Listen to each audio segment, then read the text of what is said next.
Chapter 1. The old sea dog at the Admiral Benbow Squire Trelawney, Dr. Livesey, and the other men asked me to write the story of Treasure Island from start to finish. I will tell everything except the exact location of the island, because the treasure is still there. So I am writing this in the year 17, remembering the time when my father ran the Admiral Benbow Inn. That was when the old seaman, with a scar on his face, came to stay with us. I remember him clearly. He came to the inn with a big sea chest.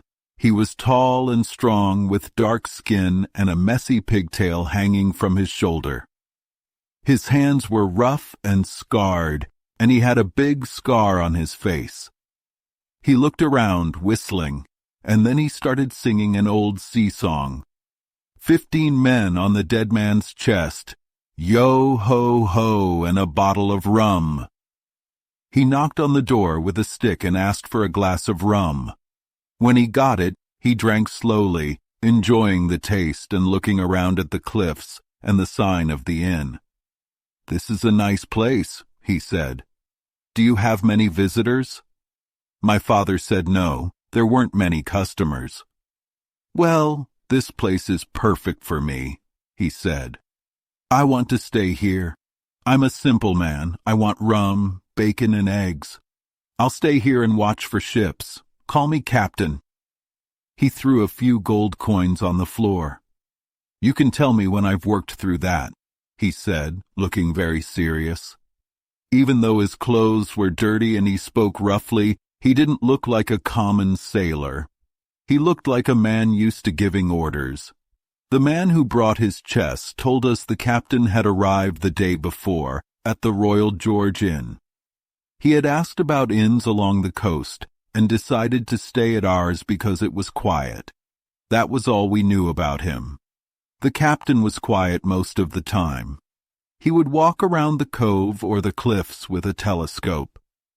In the evenings, he would sit by the fire and drink strong rum. He didn't talk much, but sometimes he would blow through his nose like a foghorn when people spoke to him. We learned not to bother him. Every day he would ask if any sailors had come by.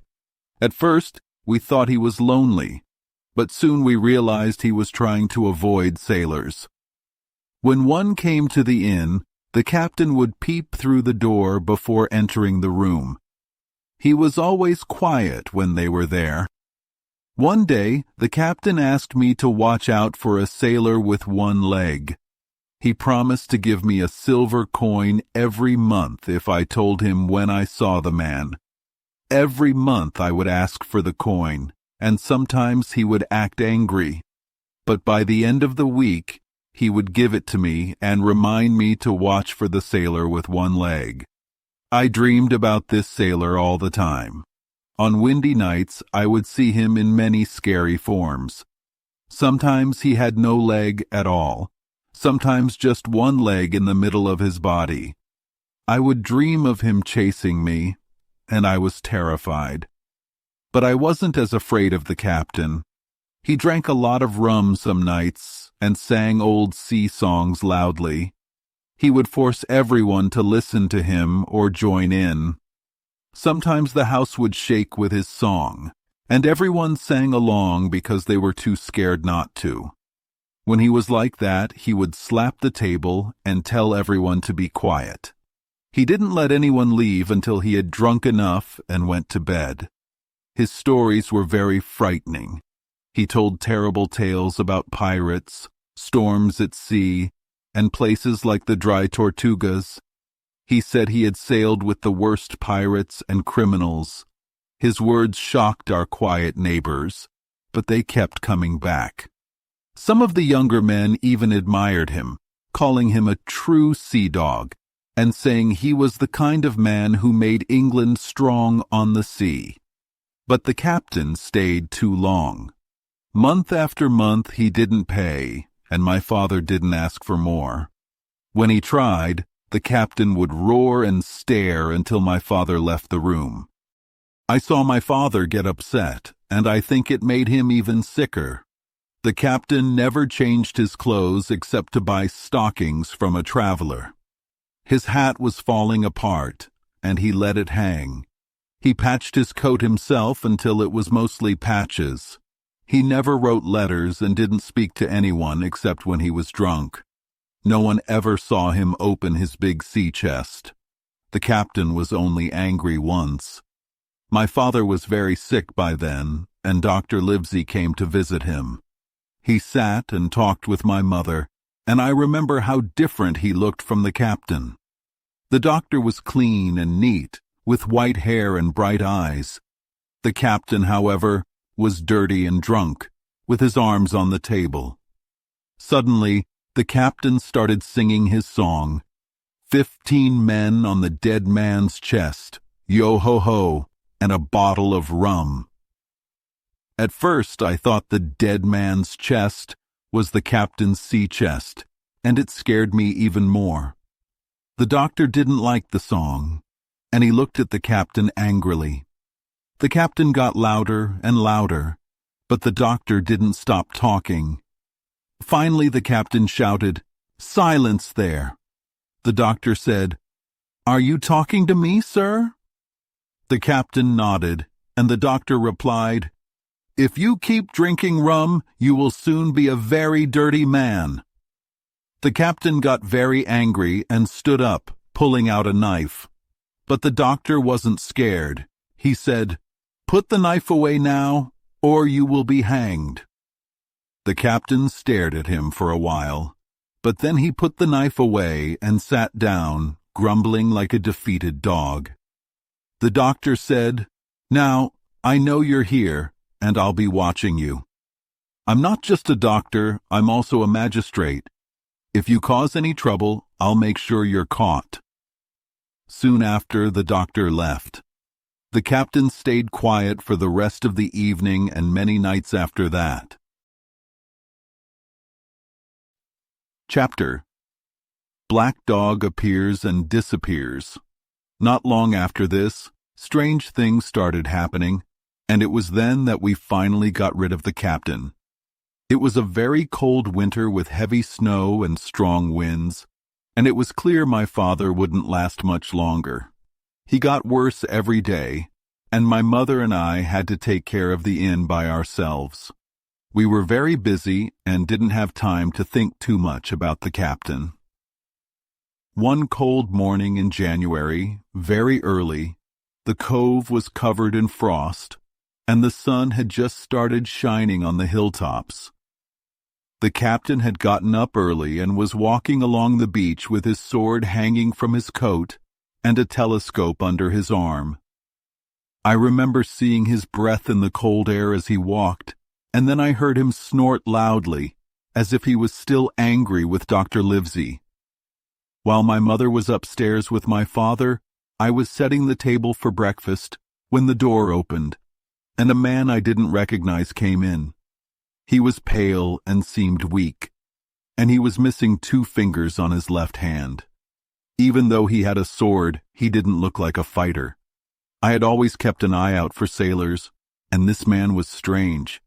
He didn't look like a sailor, but there was something about him that seemed related to the sea.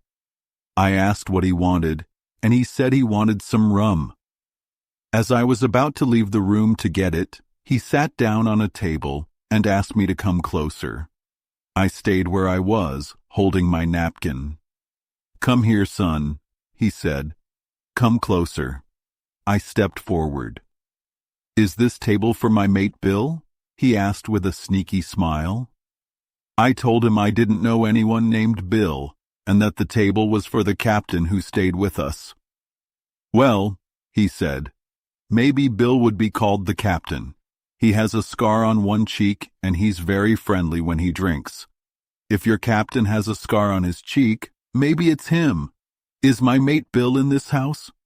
I told him the captain was out for a walk. "Which way did he go?" the man asked. I pointed towards the rock and told him the captain would probably return soon. The stranger looked pleased.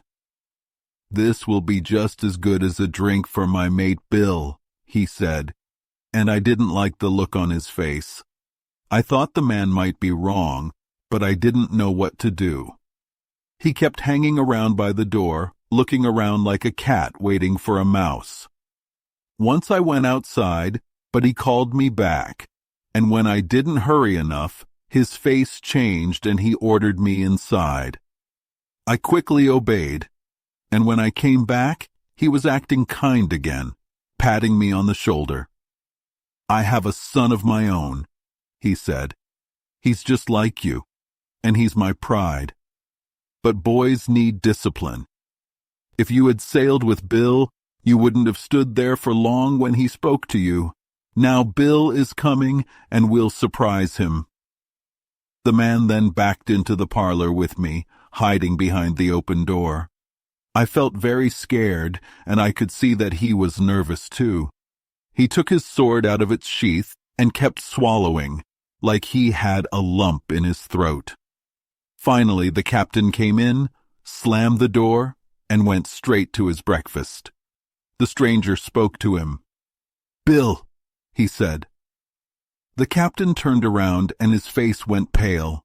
He looked like he had seen a ghost. "Black Dog," he gasped. "And who else?" said the man. "Black Dog, come to visit my old friend Bill at the Admiral Benbow." "Ah, Bill, we've had some wild times together." The captain looked very scared. He asked, "What do you want?" Black Dog said, "I'll have a glass of rum from this boy, and then we can sit down and talk like old friends."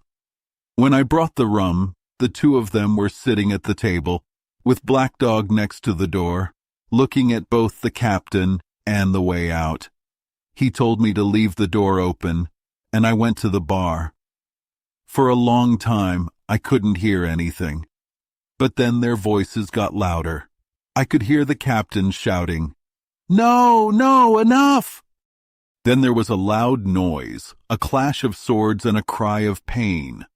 I looked up and saw Black Dog running out the door with the captain chasing him, both with swords in their hands. Black Dog was bleeding from his shoulder. The captain swung his sword at Black Dog, but the blow hit the sign for the Admiral Benbow instead. You can still see the mark on the sign. Black Dog ran away quickly, and the captain stood staring at the sign for a moment, looking confused. Then he turned and went back into the house. "Jim," he said, "rum." He was staggering and grabbed the wall to stay upright. "Are you hurt?" I asked. "Rum," he said again. "I need rum. Get me some rum." I ran to get it, but I was so shaken by everything that had happened that I spilled some. As I was still trying to manage, I heard a loud crash in the parlor. I ran in and found the captain lying on the floor. My mother heard the noise and came running downstairs to help. We tried to lift his head, but he was breathing heavily, and his face looked awful. "Oh dear," my mother said. "What a disgrace. And your father is sick." We didn't know what to do for the captain. I tried to give him some rum, but his mouth was tightly shut. Just then, Dr. Livesey came in to visit my father. "Oh, doctor," we said, "what shall we do? Where is he hurt?" "Hurt," the doctor said. "He's not hurt. He had a stroke, like I warned him. Now, Mrs. Hawkins, go upstairs and don't tell your husband about this. Jim, get me a bowl." I went to get a bowl, and when I returned, the doctor had already taken the captain's coat off and was looking at his arm. The captain's arm was covered with tattoos, including one of a man hanging from a gallows.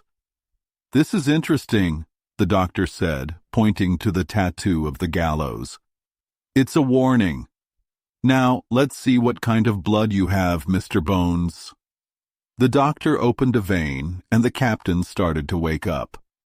He looked around, saw the doctor, and frowned.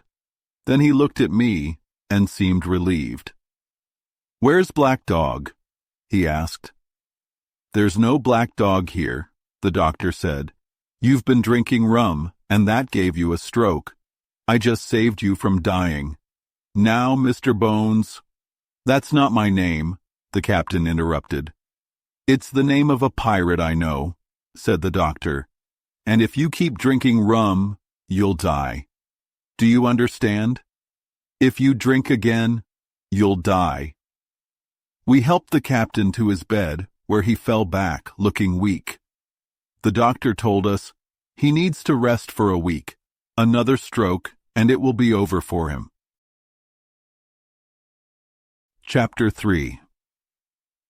The Black Spot. Around noon, I went to the captain's room with some drinks and medicine. He was lying in the same position as before, but he seemed weaker and more excited. "Jim," he said, "you're the only one who's helpful. I've always been good to you. Every month I've given you a silver 4-penny. Now I'm in a bad way, and I've been left alone. Jim, please bring me a glass of rum." "The doctor—" I began, but he cut me off, cursing the doctor. "Doctors know nothing about sailors," he said. "I've been in places with sickness and people dying around me. I lived on rum. Rum has always been everything to me. If I can't have it, my blood will be on you, Jim." He continued for a while, and I could see he was becoming more upset. "Look, Jim, my hands are shaking," he said. "I haven't had any rum today. If I don't get a drink, I'll get the horrors. I've already seen old Flint in the corner, as clear as day." I was worried because my father was very sick, but I remembered the doctor's words, and I didn't want to accept his money. "I don't want your money," I said. "I'll get you a glass, but nothing more." When I gave him the rum, he grabbed it and drank it quickly. "That's better," he said. "Now, how long do I have to lie here?" "A week," I said. "A week!" he shouted. "That's too long. They'll come after me. I've been saving my money, but now they want to take what's mine. But I'll trick them again. I'm not scared of them." He tried to get out of bed but struggled. He grabbed my shoulder for support, and his legs felt weak. Despite his words, his voice sounded very weak. He sat on the edge of the bed for a moment. "That doctor's made me worse," he muttered. "My ears are ringing. Lay me back down." I helped him back to his bed, and he lay there quietly for a while. "Jim," he said, "you saw that man today?" "Black Dog?" I asked. "Ah, Black Dog," he said. "He's bad, but there's worse behind him. If I don't get away and they give me the black spot, they want my sea chest. You need to go to the doctor and tell him to get everyone, magistrates too, and have them come to the Admiral Benbow. I know the place where we hid the treasure, but don't tell anyone unless you see Black Dog again, or a sailor with one leg." "What is the black spot, Captain?" I asked. "It's a summons, a warning," he said. "I'll tell you when they give it to me. But you need to watch out, Jim. If you help me, I'll share the treasure with you." He kept talking, but his voice was weaker. After I gave him some medicine, which he drank slowly, he fell into a deep sleep, and I left him. I would have told the doctor everything, but my father suddenly died that evening. We were so sad and busy with funeral plans that I didn't think about the captain. The next day, the captain got downstairs and had his meals as usual, though he didn't eat much. He drank more rum than usual, taking it from the bar. The night before the funeral, he was very drunk and sang loudly, which was shocking in the house where we were mourning. The doctor was far away and didn't come back to the inn after my father's death. The captain's health didn't improve. In fact, he seemed to get weaker. He climbed up and down stairs, sometimes putting his nose out the door to smell the sea.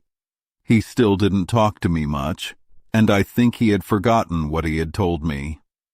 One afternoon, just after the funeral. I was standing outside thinking about my father when I saw someone coming along the road. The man was blind and wore a big green shade over his eyes. He was hunched over and wore a big old sea coat. He looked terrible. He stopped near the inn and called out, "Can anyone help a poor blind man who has lost his sight in the service of his country, England?" "God bless King George. Can someone tell me where I am?" "You're at the Admiral Benbow, Black Hill Cove," I said. "I hear a voice," he said. "Will you help me in?" I reached out my hand, and the blind man grabbed it tightly like a vice. I was scared, but he pulled me towards him. "Now, boy," he said, "take me to the captain." "I can't," I said.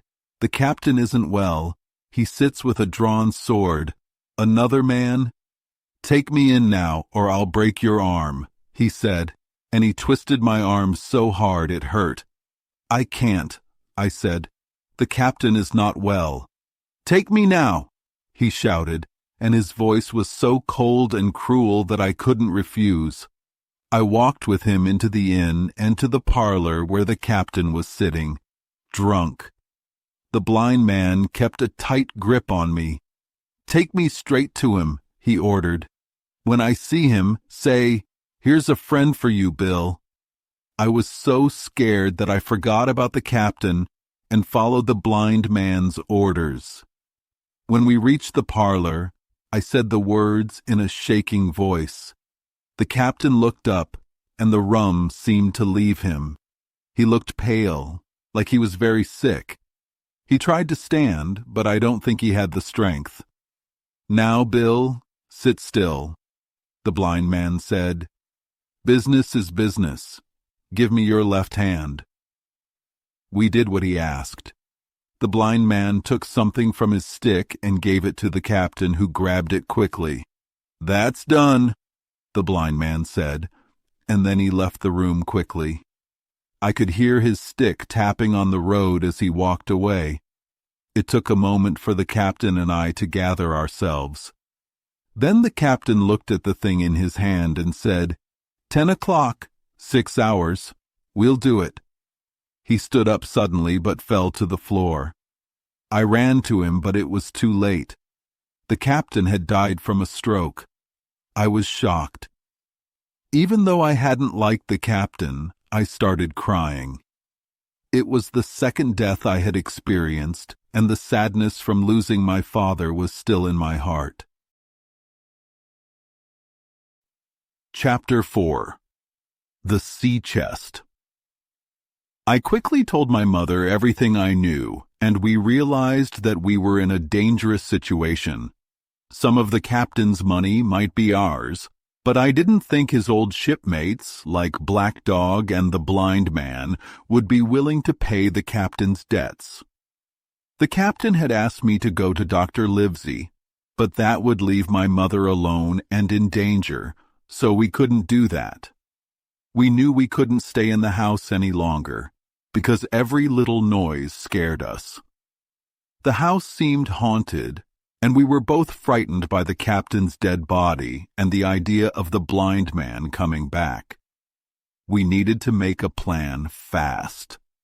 We decided to go to the nearby village for help.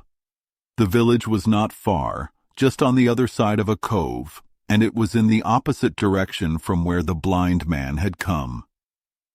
We were only a few minutes on the road when we arrived. It was already getting dark, and I felt better when I saw the lights in the windows of the houses. But, to our surprise, no one would help us. When we told them about our troubles, everyone was too scared. They had all heard of the captain, whose name was well known, and they were terrified of anyone who had been with him. Some people had seen strangers on the road and thought they were smugglers. Others had even seen a small boat near the cove. No one wanted to help defend the inn. Everyone was afraid, but my mother, being brave, spoke up. She said we wouldn't lose money that was owed to us. "If none of you will go," she said, Jim and I will go back. We will open the chest, even if it kills us. And I'll take Mrs. Crossley's bag to carry the money back. I said I would go with her, even though the others warned us that it was too dangerous. The best they would do was give me a pistol for protection and promise to have horses ready if we needed to escape. One of the men was going to ride to Dr. Livesey's house for help. My heart was racing as we set out in the cold night. The moon was coming up through the fog, which made us hurry. If we were out too long, anyone watching could see us, so we moved quietly. We didn't hear anything strange, and we quickly reached the inn. I locked the door behind us, and we stood in the dark, alone with the captain's body. My mother lit a candle, and we walked into the parlor. The captain was still lying as we had left him, his eyes open and one arm stretched out. "Draw the blind, Jim," my mother whispered. "They might be watching outside." Once I did that, she sighed and said, "We have to get the key from him, but who will touch him?" I knelt down and searched his pockets. I found only a few coins, a thimble, some needles, tobacco, a knife, a compass, and other small items. I was starting to lose hope when my mother suggested checking around his neck. I didn't want to, but I opened his shirt and found a key tied to a string. We were both relieved. We hurried upstairs to the captain's room where his chest was. It looked like any other sailor's chest, with a letter B burned on the top and some damage from rough use. My mother took the key, and after struggling with the stiff lock, she opened the chest. The smell of tobacco and tar came out. The top of the chest was filled with clothes that had never been worn. Under that were some tools, a compass, a watch, and some other items. We hadn't found much of value until we saw a bundle wrapped in oilcloth and a bag that jingled with gold coins. "I'll make sure I get what's mine," my mother said. She started counting the coins, putting them into Mrs. Crossley's bag. It was slow work because the coins were from many countries, all mixed together. As we were counting, I heard the tapping of the blind man's stick. He was getting closer, and we quickly froze in place. The tapping came to the door, and we could hear him trying to open it. After a moment he walked away, and we were both very relieved. "Mother," I said, "let's take what we have and leave." I was sure the blind man would have brought more people, and I didn't want to be caught. My mother agreed, and we quickly left the room and the inn. The moon was clearer now, and we had to hurry. We had only gone a little way when we heard footsteps behind us and saw a light moving closer. My mother suddenly stopped and said, "Take the money and run. I'm going to faint." I was afraid, and I helped her down to the little bridge near the inn. She collapsed on my shoulder, and I had to drag her under the bridge to hide. We stayed there, close to the inn, hoping no one would find us. Chapter 5. The Last of the Blind Man. My curiosity was stronger than my fear, so I quietly moved to the bank again, hiding behind a bush so I could see the road in front of the house. I didn't have to wait long before I saw the men arrive, about 7 or 8 of them, running quickly. The man with the lantern was leading, and I could see that the blind beggar was with them. I heard him shout, "Down with the door!" The men rushed to the Admiral Benbow, and I heard them talk quietly. It seemed like they were surprised to find the door open. But the blind man quickly gave new orders. His voice was louder now, filled with anger. "In, he shouted. A few men obeyed and rushed inside, while the rest stayed outside with the blind man. Then I heard a shout from inside the house. "Bill's dead!" The blind man cursed again and shouted for the men to search the captain's body and get the chest. I could hear their feet running upstairs, and then I heard a loud crash. A man leaned out of the window and shouted to the blind man below. "Pew!" he cried. "They've already been here. Someone turned the chest out." The blind man was furious. "Is it there?" he asked. The man answered that the money was there, but the blind man wasn't happy. "Flint's fist, I mean," he said. Then another man came to the door and said, "Bill's been overhauled already. There's nothing left." The blind man was angry and shouted, "It's the people from the inn. It's that boy. I wish I had put his eyes out." Then he ordered the men to scatter and search for us. I could hear them running through the inn, knocking over furniture, kicking in doors, and shouting. Then I heard a whistle from outside. I had thought it was the blind man's signal, but it turned out to be a warning from the hilltop, telling the men that help was coming. "They'll have to leave now," said one of the men. "We'll have to run."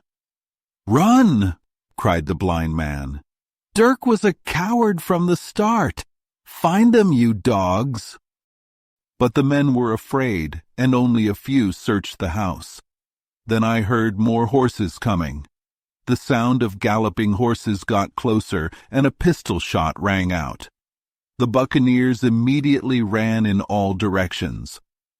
Only the blind man, Pew, was left behind. He was tapping his stick on the ground, calling for his men. Then he turned and ran toward the hamlet, shouting their names. As he ran, the horses came into view. Pew saw his mistake and tried to run away, but he didn't make it.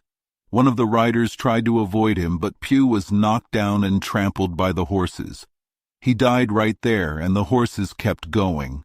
I jumped up and saw the riders. They were coming to help. One of them was a boy from the hamlet, and the others were revenue officers who had heard about the smugglers. Thanks to them, my mother and I were saved. Pew was dead. Afterward, we carried my mother to the hamlet, and with some cold water, she soon felt better. She was scared but fine, though she was still upset about the money.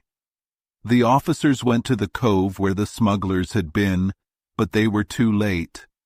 The lugger was already gone, and they only found a small trail. One of the officers joked that he was glad he had trodden on Pew's corns, since he was such a bad man. I went back with them to the Admiral Benbow. The house was a mess. The men had torn everything apart looking for us. They didn't take much except the captain's money, but the inn was ruined. The supervisor, Mr. Dance, didn't understand why the men had caused so much damage. They took the money, but what were they really looking for? Mr. Dance asked. I think they were after something else, I said. But I have something in my pocket that I'd like to keep safe. I'll take it, he said. I thought maybe Dr. Livesey could keep it safe, so we went to the hamlet to get the horses. Mr. Dance was going to report to Dr. Livesey, and we rode off to his house. Chapter: The Captain's Papers. We rode quickly until we reached Dr. Livesey's house. It was dark outside, and the house was quiet. Mr. Dance told me to jump off the horse and knock on the door. Dogger helped me down. The maid opened the door and told us Dr. Livesey was not home. He had been there in the afternoon, but had gone to the hall to eat with the squire. That's where we'll go, said Mr. Dance. We didn't ride this time because the hall was close. I ran with Dogger's stirrup and reached the gates. We walked up the long, quiet road to the hall. Mr. Dance knocked, and we were quickly let inside. A servant showed us to the library where the squire and Dr. Livesey were sitting by the fire. The squire was tall, over 6 feet, with a strong face. He looked very serious. Come in, Mr. Dance, said the squire. Good evening, Dance. said Dr. Livesey with a nod. "And good evening to you, Jim. What brings you here?" Mr. Dance told them the whole story, and when they heard about my mother going back to the inn, Dr. Livesey slapped his leg and the squire cried, "Bravo!" Mr. Dance finished his story, and the squire stood up excitedly, walking around the room. "Mr. Dance, you are a true hero," said the squire. "And this lad Jim, he's a great boy. Hawkins, ring the bell. Mr. Dance must have some ale." Dr. Livesey then asked, "Jim, do you have the thing they were after?" "Yes, sir," I said, and handed him the oilskin packet. Dr. Livesey carefully looked at the package, but didn't open it. Instead, he put it in his coat pocket. "Squire," said the doctor, "after Mr. Dance has had his ale, he must leave for his duties. But I'll keep Jim here to sleep at my house. We'll have some cold pie for dinner." The squire agreed. "Hawkins deserves more than cold pie," he said. A big pigeon pie was brought, and I ate a lot because I was very hungry. Mr. Dance was given his ale and left. "Now, squire," said Dr. Livesey. "Now, Livesey," said the squire. "One at a time, laughed Dr. Livesey. "You've heard of Flint, I suppose?" "Heard of him!" cried the squire. "He was the worst pirate ever. Even Blackbeard was scared of Flint. The Spanish were afraid of him too. I've seen his sails off Trinidad, and the men I sailed with turned back because they were too scared." "I've heard of him too," said the doctor. "But the question is, did he have money?"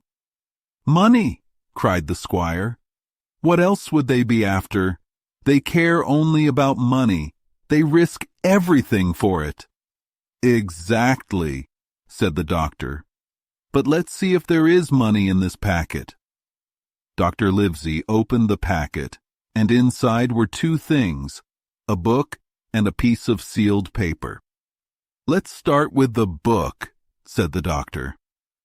I came closer, and we all looked at the book. On the first page there were random writings. "Billy Bones his fancy," "No more rum," "Off Palm Key he got it," and other strange notes. We couldn't understand much.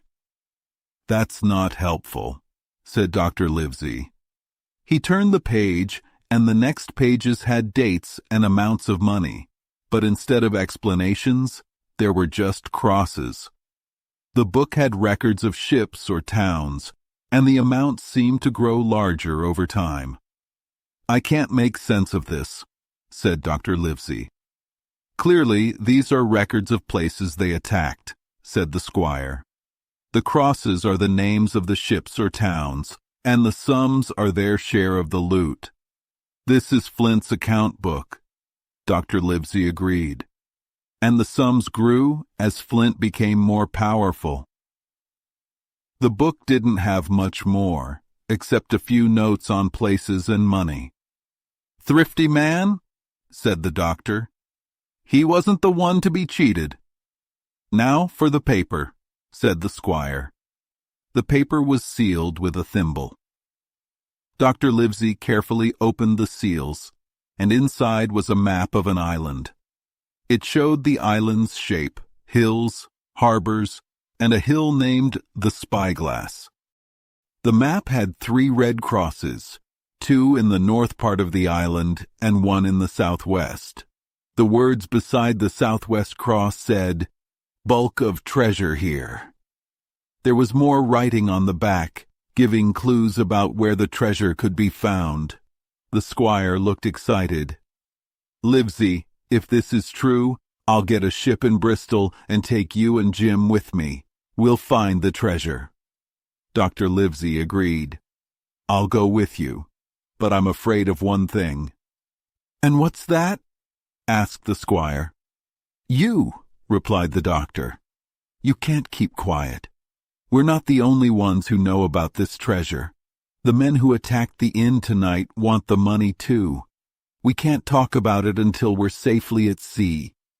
"You're right," said the squire. "I won't say a word." Chapter I Go to Bristol. It took longer than the squire thought before we were ready to leave for the sea, and none of our first plans worked as we wanted. The doctor had to go to London to find a doctor for his practice. The squire was working hard in Bristol, and I stayed at the hall with old Redruth, the gamekeeper. I was almost like a prisoner, but I had many dreams about the sea, strange islands, and adventures. I spent hours looking at the map, remembering every detail. Sitting by the fire in the housekeeper's room, I imagined reaching the island from all directions. I explored every part of it.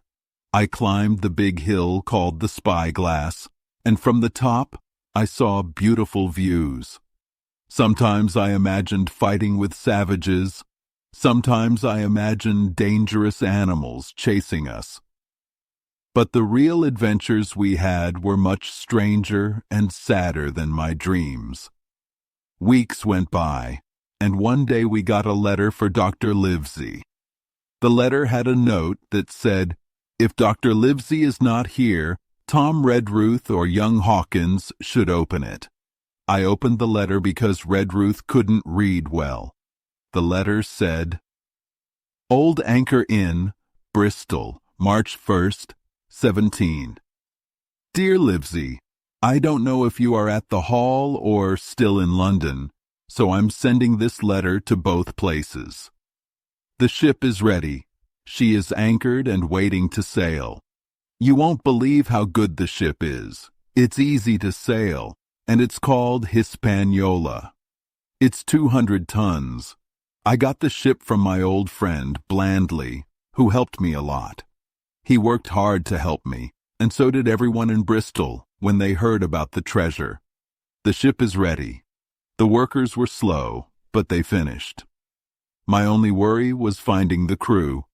I wanted 20 men in case we met natives, pirates, or the French. It was hard to find even 6 men until a lucky chance brought me the right person. I was standing on the dock when I started talking to a man. He was an old sailor who ran a pub. He was sick from working on land and wanted to go back to sea. He had lost one of his legs in the Navy, and I felt sorry for him, so I hired him as our cook. His name is Long John Silver, and he's great. He found the rest of the crew for me. They were old sailors, tough men who could fight. I feel healthy and strong, and I'm excited to sail. I don't care about the treasure. I just want to be on the sea. I hope you hurry up and come to see me. Send young Hawkins to see his mother and bring him to Bristol quickly. John Trelawney P.S. Blandly also found a good sailing master for us, and Long John Silver found a good man to be our mate. Things are ready for the ship. P.P.S. Hawkins can stay with his mother for one night. When I read the letter, I was so excited. I couldn't wait to go, but Redruth just complained. He didn't want to leave. Any of the other gamekeepers would have been happy to take his place, but only Redruth was chosen because the squire wanted it that way. The next day, Redruth and I went on foot to the Admiral Benbow Inn. I found my mother happy and healthy. The captain, who had caused so many problems before, was gone. The squire had fixed up the inn, painted the sign, and bought some new furniture, including a nice chair for my mother. He had also hired a boy to help her while I was away. When I saw the boy, I felt sad for the first time. I had been thinking about my adventure, but now I realized I was leaving home. I started to feel tears. I was not kind to the boy, and I'm sure I made his life hard. I had many chances to tell him what to do, and I did. That night, after dinner, Redruth and I started the journey again. I said goodbye to my mother and to the place where I grew up. The Admiral Benbow didn't feel the same after the repairs. I thought of the captain, who used to walk along the beach with his hat and sword. Then we turned the corner, and my home was out of sight. We took the mail coach, and I fell asleep because the ride was so smooth. When I woke up, we were in the city, and it was already morning. "We're in Bristol," Redruth said. "Get down." We walked through the docks to see Mr. Trelawney. On the way, I saw many ships, sailors working, and sailors singing. I had lived by the sea, but now I felt like I was really close to it for the first time. The smell of salt and tar was new to me. I saw old sailors with earrings and curly whiskers. It was so exciting, and I was going to see myself. I was going to sail on a schooner to an unknown island to search for treasure. We came to a big inn and saw Mr. Trelawney. He was dressed like a sailor and smiling. "Here you are," he said. "The doctor came last night. We have our full crew." "When do we leave?" I asked. "We leave tomorrow," said Mr. Trelawney. Chapter: At the Sign of the Spyglass. After breakfast, the squire gave me a note for Mr. John Silver at the Sign of the Spyglass. He told me I could find the tavern easily by walking along the docks and looking for a small tavern with a big brass telescope as the sign. I was very happy to go because I would see more ships and sailors. I walked through a busy crowd of people, carts, and packages until I found the tavern. The tavern was a small, bright place. The sign was freshly painted, the windows had neat red curtains, and the floor was clean. There were 2 streets, and both had doors open, so the big room inside was easy to see, even with a lot of tobacco smoke. Most of the customers were sailors, and they talked loudly. I stood at the door, almost too shy to go in. While I waited, a man came out of a side room. I knew right away that it was Long John. He had one leg cut off at the hip, and he used a crutch under his arm. He was very tall and strong, with a big face, plain but kind-looking. He seemed very cheerful, whistling and talking to his customers with a smile and a pat on the shoulder. When the squire first mentioned Long John in his letter, I was afraid he might be the same one-legged sailor I had seen at the Admiral Benbow, but when I saw him, I thought he looked very different from the pirates I had met before, like the captain, Black Dog, and the blind man, Pew. Long John was much nicer and seemed like a clean, friendly man. I took a deep breath and walked in. I went up to him while he was talking to a customer. "Mr. Silver, sir?" I asked, holding out the note. "Yes, my lad," he said. "That's my name. And who might you be?" When he saw the letter from the squire, he seemed surprised. "Oh!" he said loudly, shaking my hand. "You must be our new cabin boy. I'm happy to meet you." Just then, a customer near the door stood up and quickly ran outside. I recognized him right away. It was the man from the Admiral Benbow, the one with the pale face and 2 missing fingers. I shouted, "Stop him! It's Black Dog!" "I don't care who he is," said Silver, "but he hasn't paid his bill. Harry, go catch him." One of the other men near the door jumped up and ran after him. "If he were Admiral Hawke, he would still have to pay," shouted Silver. Then he turned back to me. "Who did you say he was? Black what?" "Dog, sir," I said. "Didn't Mr. Trelawney tell you about the pirates?" "He was one of them." "Oh, really?" said Silver. "In my house? Ben, go help Harry. Was he one of those pirates? Morgan, come here." A man named Morgan, an old sailor with gray hair, came forward, looking nervous. "Morgan," said Silver, "you've never seen this Black Dog before, right?" "No, sir," said Morgan, saluting. "And you didn't know his name?" "No, sir." Silver looked very serious. Good for you, Morgan. If you had been with someone like that, you would never come back in my house again. What did he say to you? I don't know, sir, said Morgan. What do you have for a brain? Said Silver. You don't know? What did he talk about? Ships, captains, voyages? Come on, what did he say? We were talking about keel hauling, said Morgan. Keel hauling, huh? That's the right thing to talk about for a pirate. Now get back to your seat, Morgan. Morgan went back to his seat. Silver then whispered to me, Morgan's a good man, just a bit stupid. But now, about Black Dog. I think I've seen him before. He used to come with a blind beggar. That's right, I said. The blind man's name was Pew. It was, said Silver, excited. Pew! He looked like a shark, didn't he? If we catch Black Dog, Captain Trelawney will hear about it. Ben's a good runner, he'll catch him. Silver was walking up and down on his crutch, slapping the tables and speaking so loudly that anyone would believe him.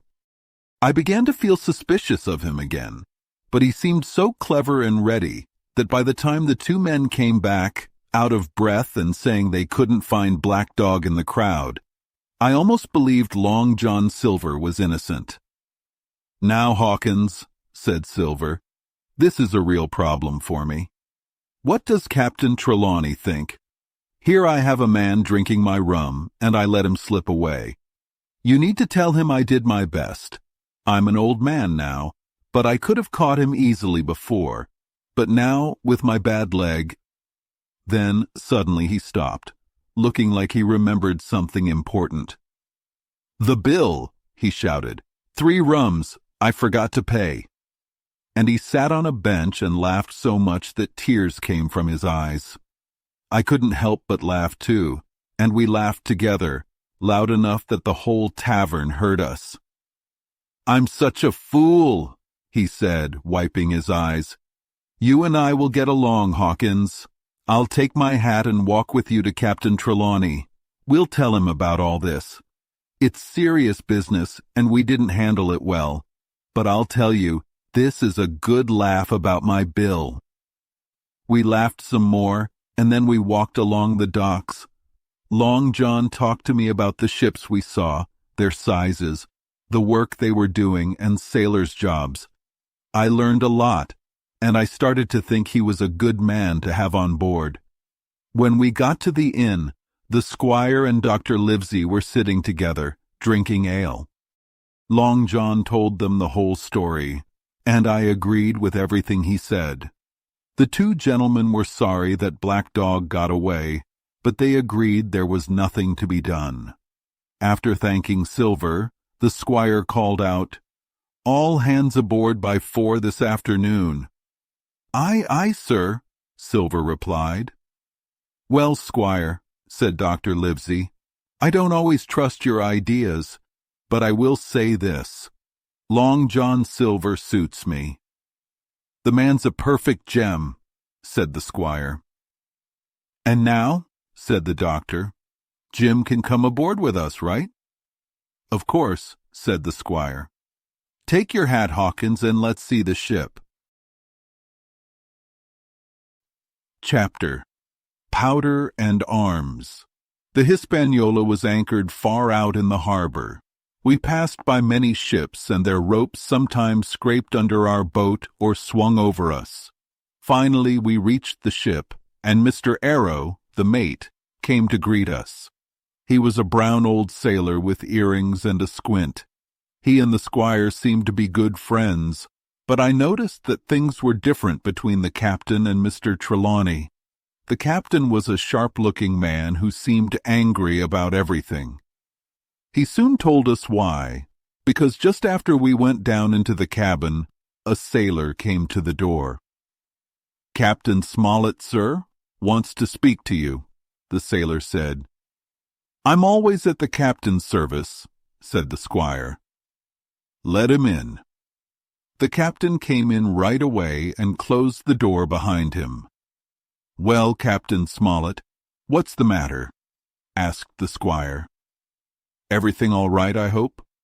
"Well, sir," said the captain, "I'll speak plainly, even if it offends you. I don't like this trip, I don't like the men, and I don't like my officer. That's it." "Maybe you don't like the ship?"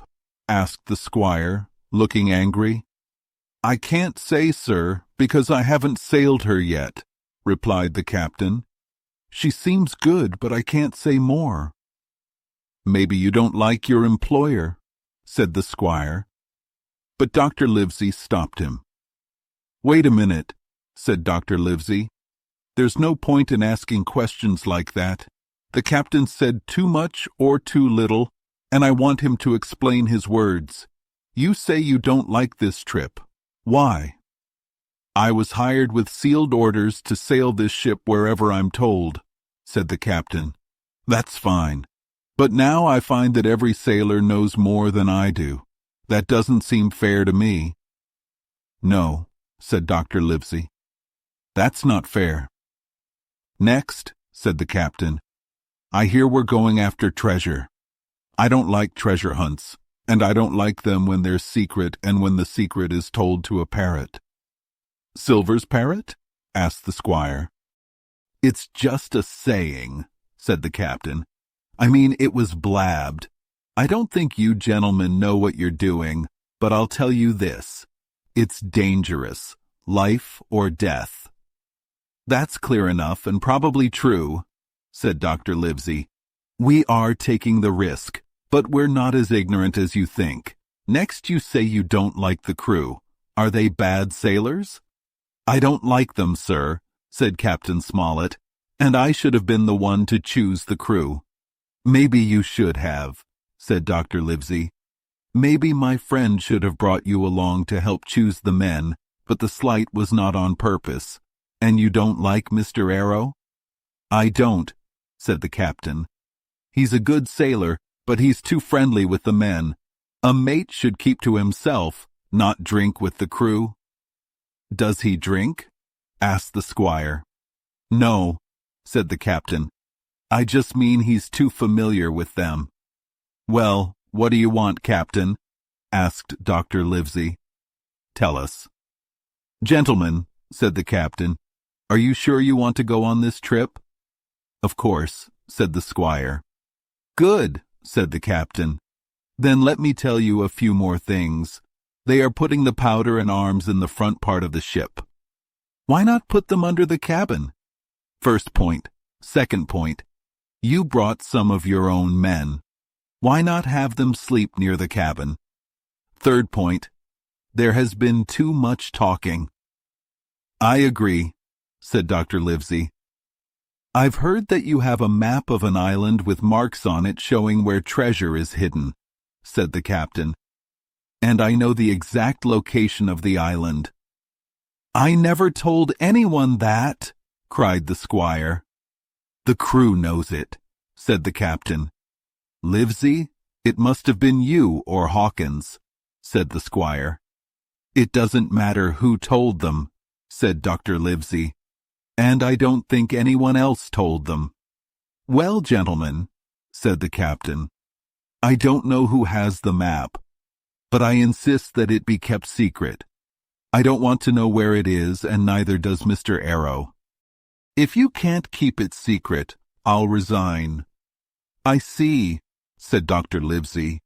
"You want us to keep the map a secret and make sure the stern part of the ship is well guarded with arms and powder. You're worried about a mutiny." "I'm not saying there will be a mutiny," said Captain Smollett. "I just want to make sure the ship is safe. I'm responsible for everyone's safety, and I see some things that don't seem right. I'm asking for precautions, or I'll resign." "Captain Smollett," said Dr. Livesey, smiling, "do you know the fable of the mountain and the mouse? When you came in here, you meant more than this." "Doctor," said the captain, "you're right. When I came in, I wanted to leave. I didn't think Mr. Trelawney would listen."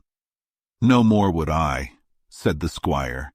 "If Livesey hadn't been here, I would have kicked you off the ship. But now I've heard you, and I'll do what you want, though I think less of you." "That's up to you, sir," said the captain. "You'll see that I do my duty." With that, the captain left. "Mr. Trelawney," said Dr. Livesey, "I think you've managed to bring 2 honest men aboard, Captain Smollett and John Silver." "Silver, maybe," said the squire, "but that captain is a liar and a fool." "Well," said the doctor, "we'll see." When we went back on deck, the men had started moving the powder and arms, singing while they worked. The captain and Mr. Arrow were supervising. I liked the new arrangement. The whole ship had been fixed up. 6 new beds had been made at the back of the ship, and now Redruth and I would sleep there. The captain and Mr. Arrow would sleep on deck in a bigger room. Even the mate seemed pleased with the changes.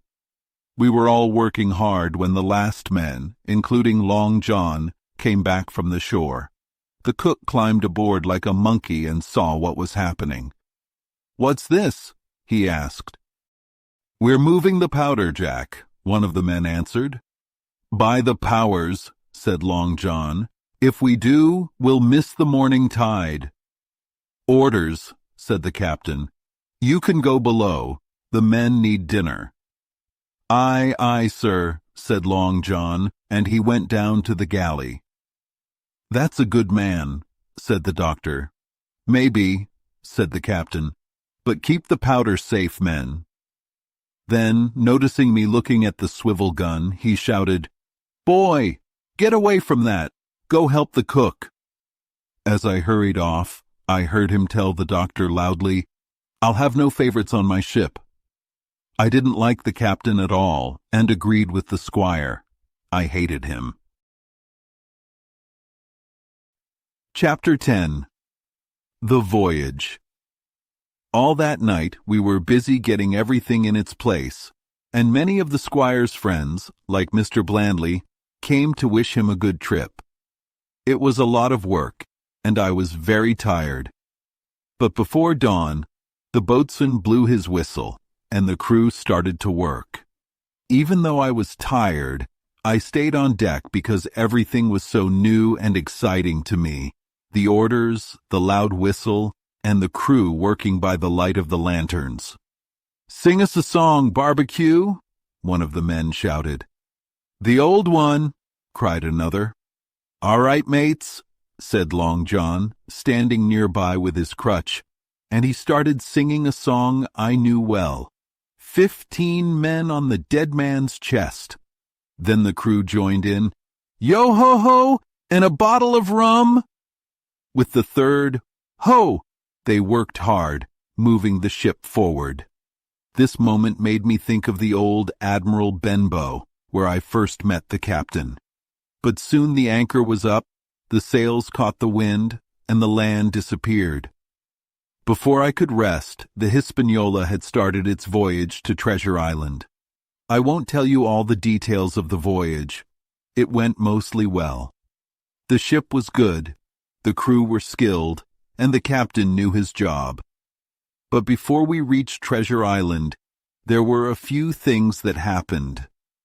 Mr. Arrow, the officer, turned out to be even worse than the captain thought. He had no control over the crew, and after a couple of days at sea, he started to act drunk. His face was red and he slurred his words. He was sent below deck many times because of this. Sometimes he fell and hurt himself. Other times he was sober for a short while and did his work. But we never figured out where he got the alcohol. When we asked him, he just laughed if he was drunk, and if he was sober, he swore he only drank water. He was not just a bad officer, he was also dangerous for himself, so no one was surprised when one night in a storm he disappeared and was never seen again. "Overboard," said the captain. Well, that saves us the trouble of putting him in irons. Now, we didn't have a mate. The boatswain, Job Anderson, took over and became the new officer. Mr. Trelawney, who knew the sea, helped a lot, taking a turn at the watch sometimes. Israel Hands, the coxswain, was an old sailor who could be trusted in emergencies. Now, let me tell you about our cook, Long John Silver, or Barbecue, as the men called him. He always had his crutch tied around his neck to have his hands free. He was very good at cooking, even in rough weather, and he could cross the deck using ropes tied to the ship. He was quick and clever, and some of the men who had sailed with him before said he was strong and brave, able to fight 4 men at once. He was very kind to me, always inviting me into the galley, which he kept very clean. His parrot, named Captain Flint after the famous pirate, would always say, "Pieces of 8, pieces of 8." It was funny, but also a little scary. Long John loved the parrot and would tell me stories of its adventures around the world. Meanwhile, the squire and Captain Smollett didn't get along very well. The squire didn't like the captain, and the captain only spoke when he had to. He did admit, though, that the crew had been better than he expected. He liked the ship, but he didn't trust the voyage. The squire would get angry about the captain's attitude, and the captain would always be serious, saying, "All I know is, we're not back home yet, and I don't like this trip." The ship was doing well in rough weather, and the crew was happy. They had extra rum, and there were apples for everyone to take. "Never knew good come of it," the captain said to Dr. Livesey.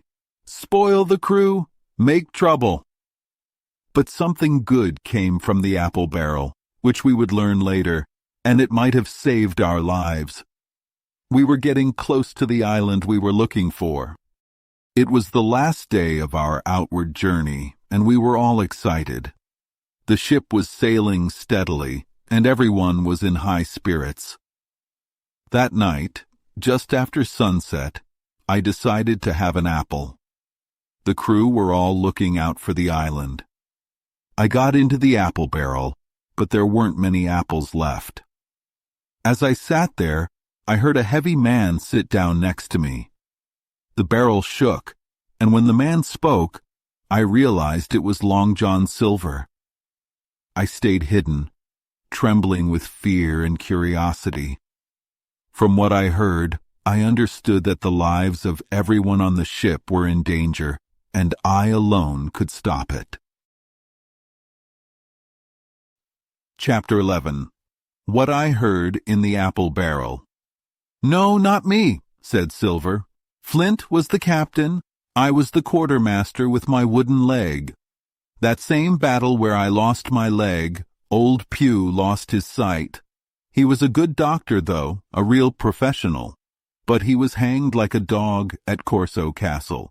That was Robert's crew, and they changed their ship names all the time, like the Royal Fortune. I say, let a ship's name stay the same. It was like that with the Cassandra, which brought us home from Malabar after England took the Viceroy of the Indies. Flint's ship, the Walrus, was covered in blood and full of gold. "Flint was the best," cried a young voice. "Davis was a good man too," said Silver. "I didn't sail with him, but I worked with Flint, and now I'm on my own. I saved £900 from England and 2,000 from Flint. Not bad for a man who worked before the mast. It's not about earning, it's about saving. Look at Flint's crew now. Most of them are here and happy to get their food. Pew was poor, even though he spent £1,200 a year like a lord. But in the end, he starved. Isn't it useless, though?" said the young sailor. "It's useless for fools," Silver said. "But you're sharp. I see it when I look at you, and I'll talk to you like a man." I felt sick hearing Silver flatter another man the same way he had flattered me. I almost wished I could kill him right there. But he kept talking, not realizing I could hear him. "Here's how pirates live," Silver continued. "They live rough, risk their lives, but they eat and drink well. When their voyage ends, they have hundreds of pounds, not just a few farthings. Most spend it all on rum, but not me. I saved mine, kept it hidden. I'm 50 now. After this trip, I'll live like a gentleman. I've lived well all my life, except at sea." "Well," said the other, "but all that money's gone now, isn't it? You can't go back to Bristol." "Where do you think it went?" Silver said, laughing. "It was in Bristol, in banks," the man answered. "It was," said Silver. "But my wife has it now. The spyglass is sold, and she's waiting for me. I'd tell you where, but it would make the others jealous." "Can you trust your wife?" the man asked. "Pirates don't trust each other much," Silver said, "but I trust my wife. She's clever. If anyone slips up, they'll regret it. Pew was scared of me, even Flint. Flint's crew was rough, but they were scared of me, and when I was in charge, they respected me." The other man, Dick, said, "I didn't like this job until I heard you talk, John, but now I'll join you." "You're a good lad," said Silver, shaking Dick's hand.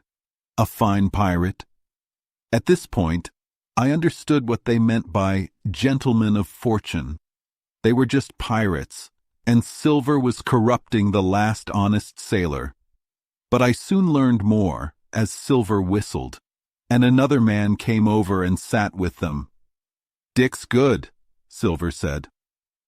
"I know Dick," said the coxswain, Israel Hands. "But how long are we going to wait around? I want to get into that cabin, with all the wine and food." "Israel," Silver said, "you'll stay forward, live hard, and keep quiet. Wait for my orders, and then we'll act." "When?" asked Israel. "Soon," said Silver. "We'll wait until we get the treasure. Then we'll act. I don't trust all of you, but we'll see how it goes." "But what will we do with them?" Dick asked. "Throw them ashore like maroons, or kill them like pork?" said Silver, laughing. "I'll do what I have to when the time comes," he added. "But when it's time, we'll make our move." "John, you're a man," said Israel. "You'll see," Silver replied. "But I claim Trelawney. I'll deal with him myself." At that moment, I felt terrible fear. I wanted to run away, but I was too scared and could barely move. Then I heard Dick move to get up, but someone stopped him. Israel said, "Don't get involved, John. Let's have some rum." "Dick," Silver said, "I trust you. Get me an apple to eat." As terrified as I was, I thought about how Mr. Arrow had gotten drunk, and it made me sick. Dick was gone for a little while, and while he was away, Israel said something to Silver in a low voice. I only heard a few words, but it sounded like not all of the crew were on Silver's side. When Dick returned, the three men took turns drinking, each making a toast. To luck, to Flint, and Silver said, "Here's to ourselves, plenty of rum and treasure." Just then, the moon rose and shone on the ship's sails. Almost at the same moment, the lookout shouted, "Land ho!" Chapter 12. Council of War. There was a rush of footsteps on the deck. I heard people running from the cabin and from the front of the ship. I quickly ran out from behind the barrel and hid near the sail. I ran to the back of the ship and joined Hunter and Dr. Livesey to go to the front of the ship. All the crew were already there. The fog lifted and the moon came out. We could see two small hills in the distance, and behind one there was a taller hill with its top still in the fog. The hills were shaped like sharp cones. I was still scared from the things I had just heard, but I saw Captain Smollett giving orders. The ship turned a little and sailed in a course that would pass the island to the east. "Has anyone seen that land ahead?" asked the captain. I have, sir, said Silver. I was cook on a ship that came here. The anchorage is on the south, behind a small island, right? Asked the captain. Yes, sir, Silver said. They call it Skeleton Island. It used to be a place for pirates. That big hill is called the Spyglass because the pirates used it as a lookout. Captain Smollett took out a chart. Is this the right place? Silver looked closely at the chart, but I could tell he was disappointed. This was not the same map we had found in Billy Bones's chest. This was an exact copy, but it didn't have the marks or the notes that the pirate map had. Silver quickly hid his disappointment. Yes, sir, said Silver. This is the place. I know it well. It's a good spot for cleaning ships, as you guessed. Thank you, said the captain. You may go now. Silver walked closer to me, and I felt nervous. He didn't know I had overheard him in the apple barrel, but I was scared of him. He was cruel, clever, and dangerous. This is a lovely island, Silver said to me. You'll be able to swim, climb trees, and hunt goats. It makes me feel young again. You'll have a good time here. If you want to explore, just ask me, and I'll pack you some food. He patted me on the shoulder in a friendly way and went forward, then down below deck. Captain Smollett, the squire, and Dr. Livesey were talking on the quarterdeck. I wanted to tell them what I had heard, but I didn't want to interrupt. As I was thinking of how to do it, Dr. Livesey called me over. He had left his pipe below deck and wanted me to fetch it. But as soon as I was close enough, I quickly said, Doctor, let me speak to you. Get the captain and the squire to the cabin, and then send for me. I have terrible news. The doctor looked a little surprised, but then he quickly recovered. Thank you, Jim, said the doctor loudly, as if he had asked me a question.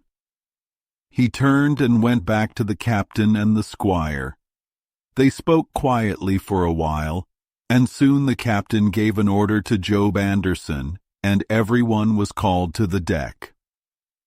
My lads, said Captain Smollett, we've found the island we were looking for. Mr. Trelawney, being the generous man he is, has asked me if everyone has done their duty, and I told him yes. Now, the three of us will go below to drink your health, and you'll have grog to drink to our health. I think it's a fair thing, and if you agree, give a big cheer for Mr. Trelawney. The crew cheered loudly, and I could hardly believe that these same men were plotting against us. One more cheer for Captain Smollett, called Long John Silver. The cheer was loud and strong. The three gentlemen went below deck, and soon I was called to the cabin. Inside, the captain, the squire, and Dr. Livesey were sitting around a table with a bottle of wine and raisins. Dr. Livesey was smoking his pipe with his wig in his lap, which meant he was worried. The window was open, and I could see the moon shining on the ship's wake. Now, Jim, said the squire, you have something to tell us. Go ahead. I told them everything I had overheard from Silver. They all listened carefully and said nothing while I spoke. Jim, said Dr. Livesey, take a seat. They made me sit with them at the table, gave me a glass of wine and some raisins.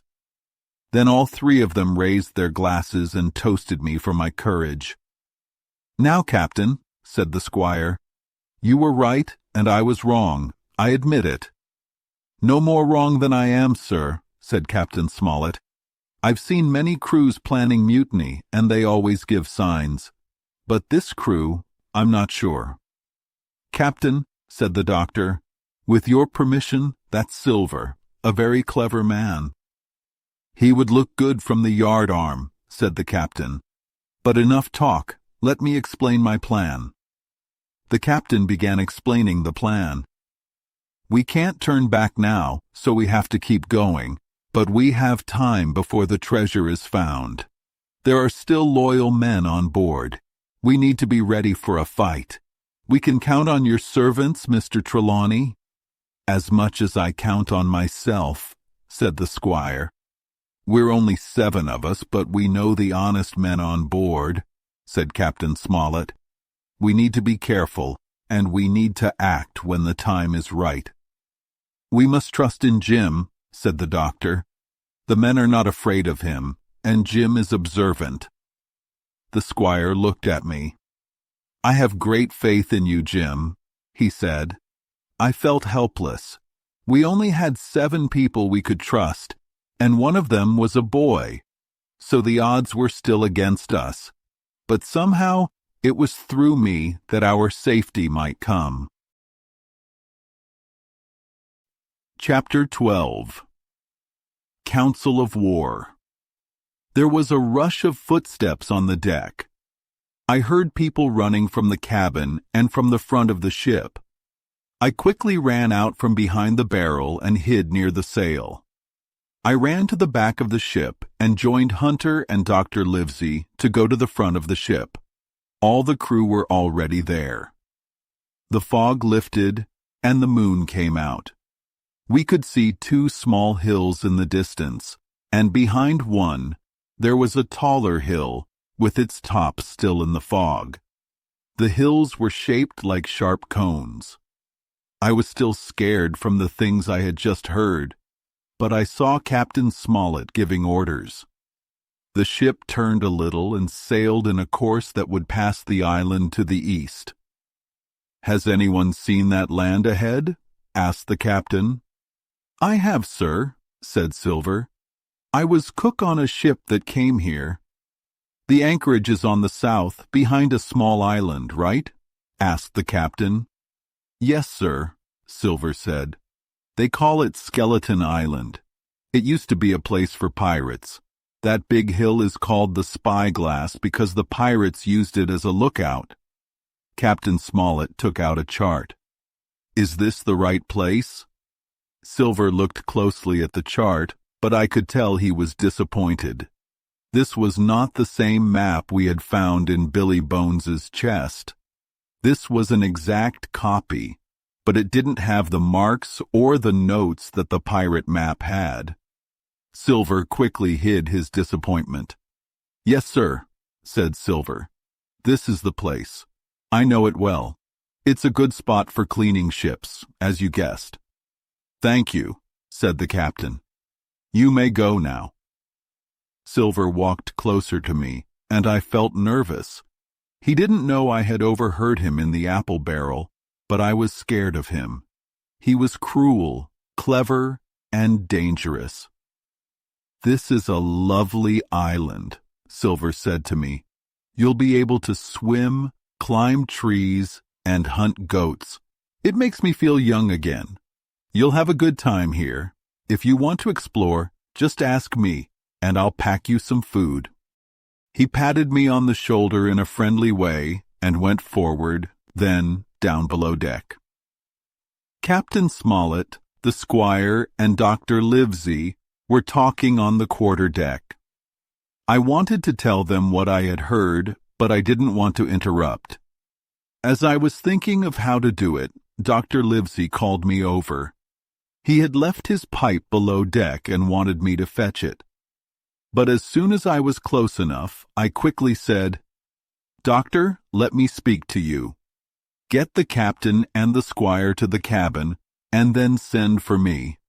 I have terrible news." The doctor looked a little surprised, but then he quickly recovered.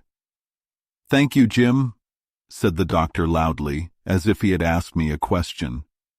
He turned and went back to the captain and the squire. They spoke quietly for a while, and soon the captain gave an order to Job Anderson, and everyone was called to the deck. "My lads," said Captain Smollett, "we've found the island we were looking for. Mr. Trelawney, being the generous man he is, has asked me if everyone has done their duty, and I told him yes. Now, the 3 of us will go below to drink your health, and you'll have grog to drink to our health. I think it's a fair thing, and if you agree, give a big cheer for Mr. Trelawney." The crew cheered loudly, and I could hardly believe that these same men were plotting against us. "One more cheer for Captain Smollett," called Long John Silver. The cheer was loud and strong. The three gentlemen went below deck, and soon I was called to the cabin. Inside, the captain, the squire, and Dr. Livesey were sitting around a table with a bottle of wine and raisins. Dr. Livesey was smoking his pipe with his wig in his lap, which meant he was worried. The window was open, and I could see the moon shining on the ship's wake. "Now, Jim," said the squire, "you have something to tell us.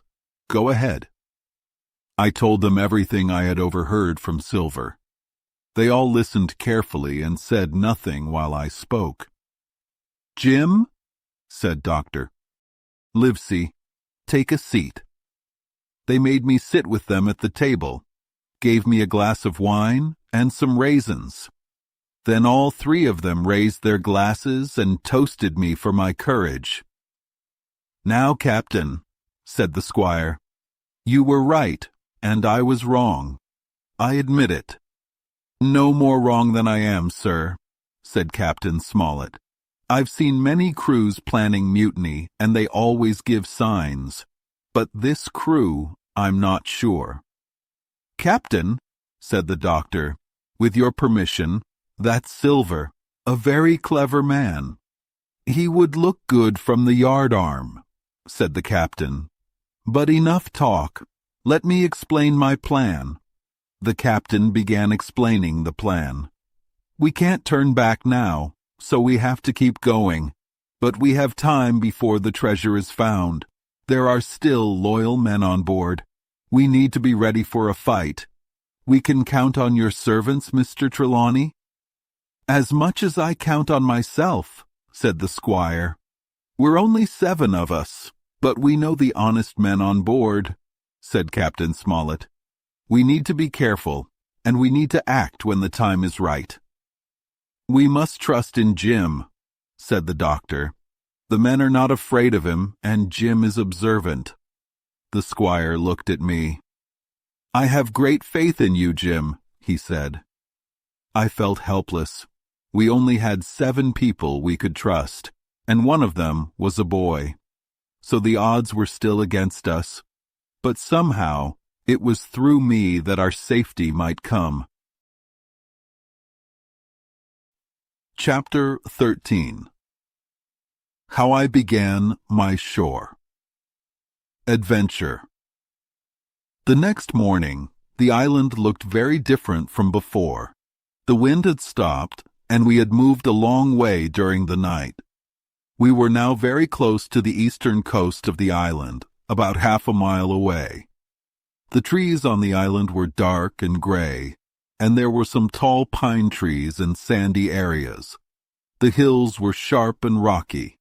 The tallest hill, called the Spyglass, was steep and flat on top like a pedestal for a statue.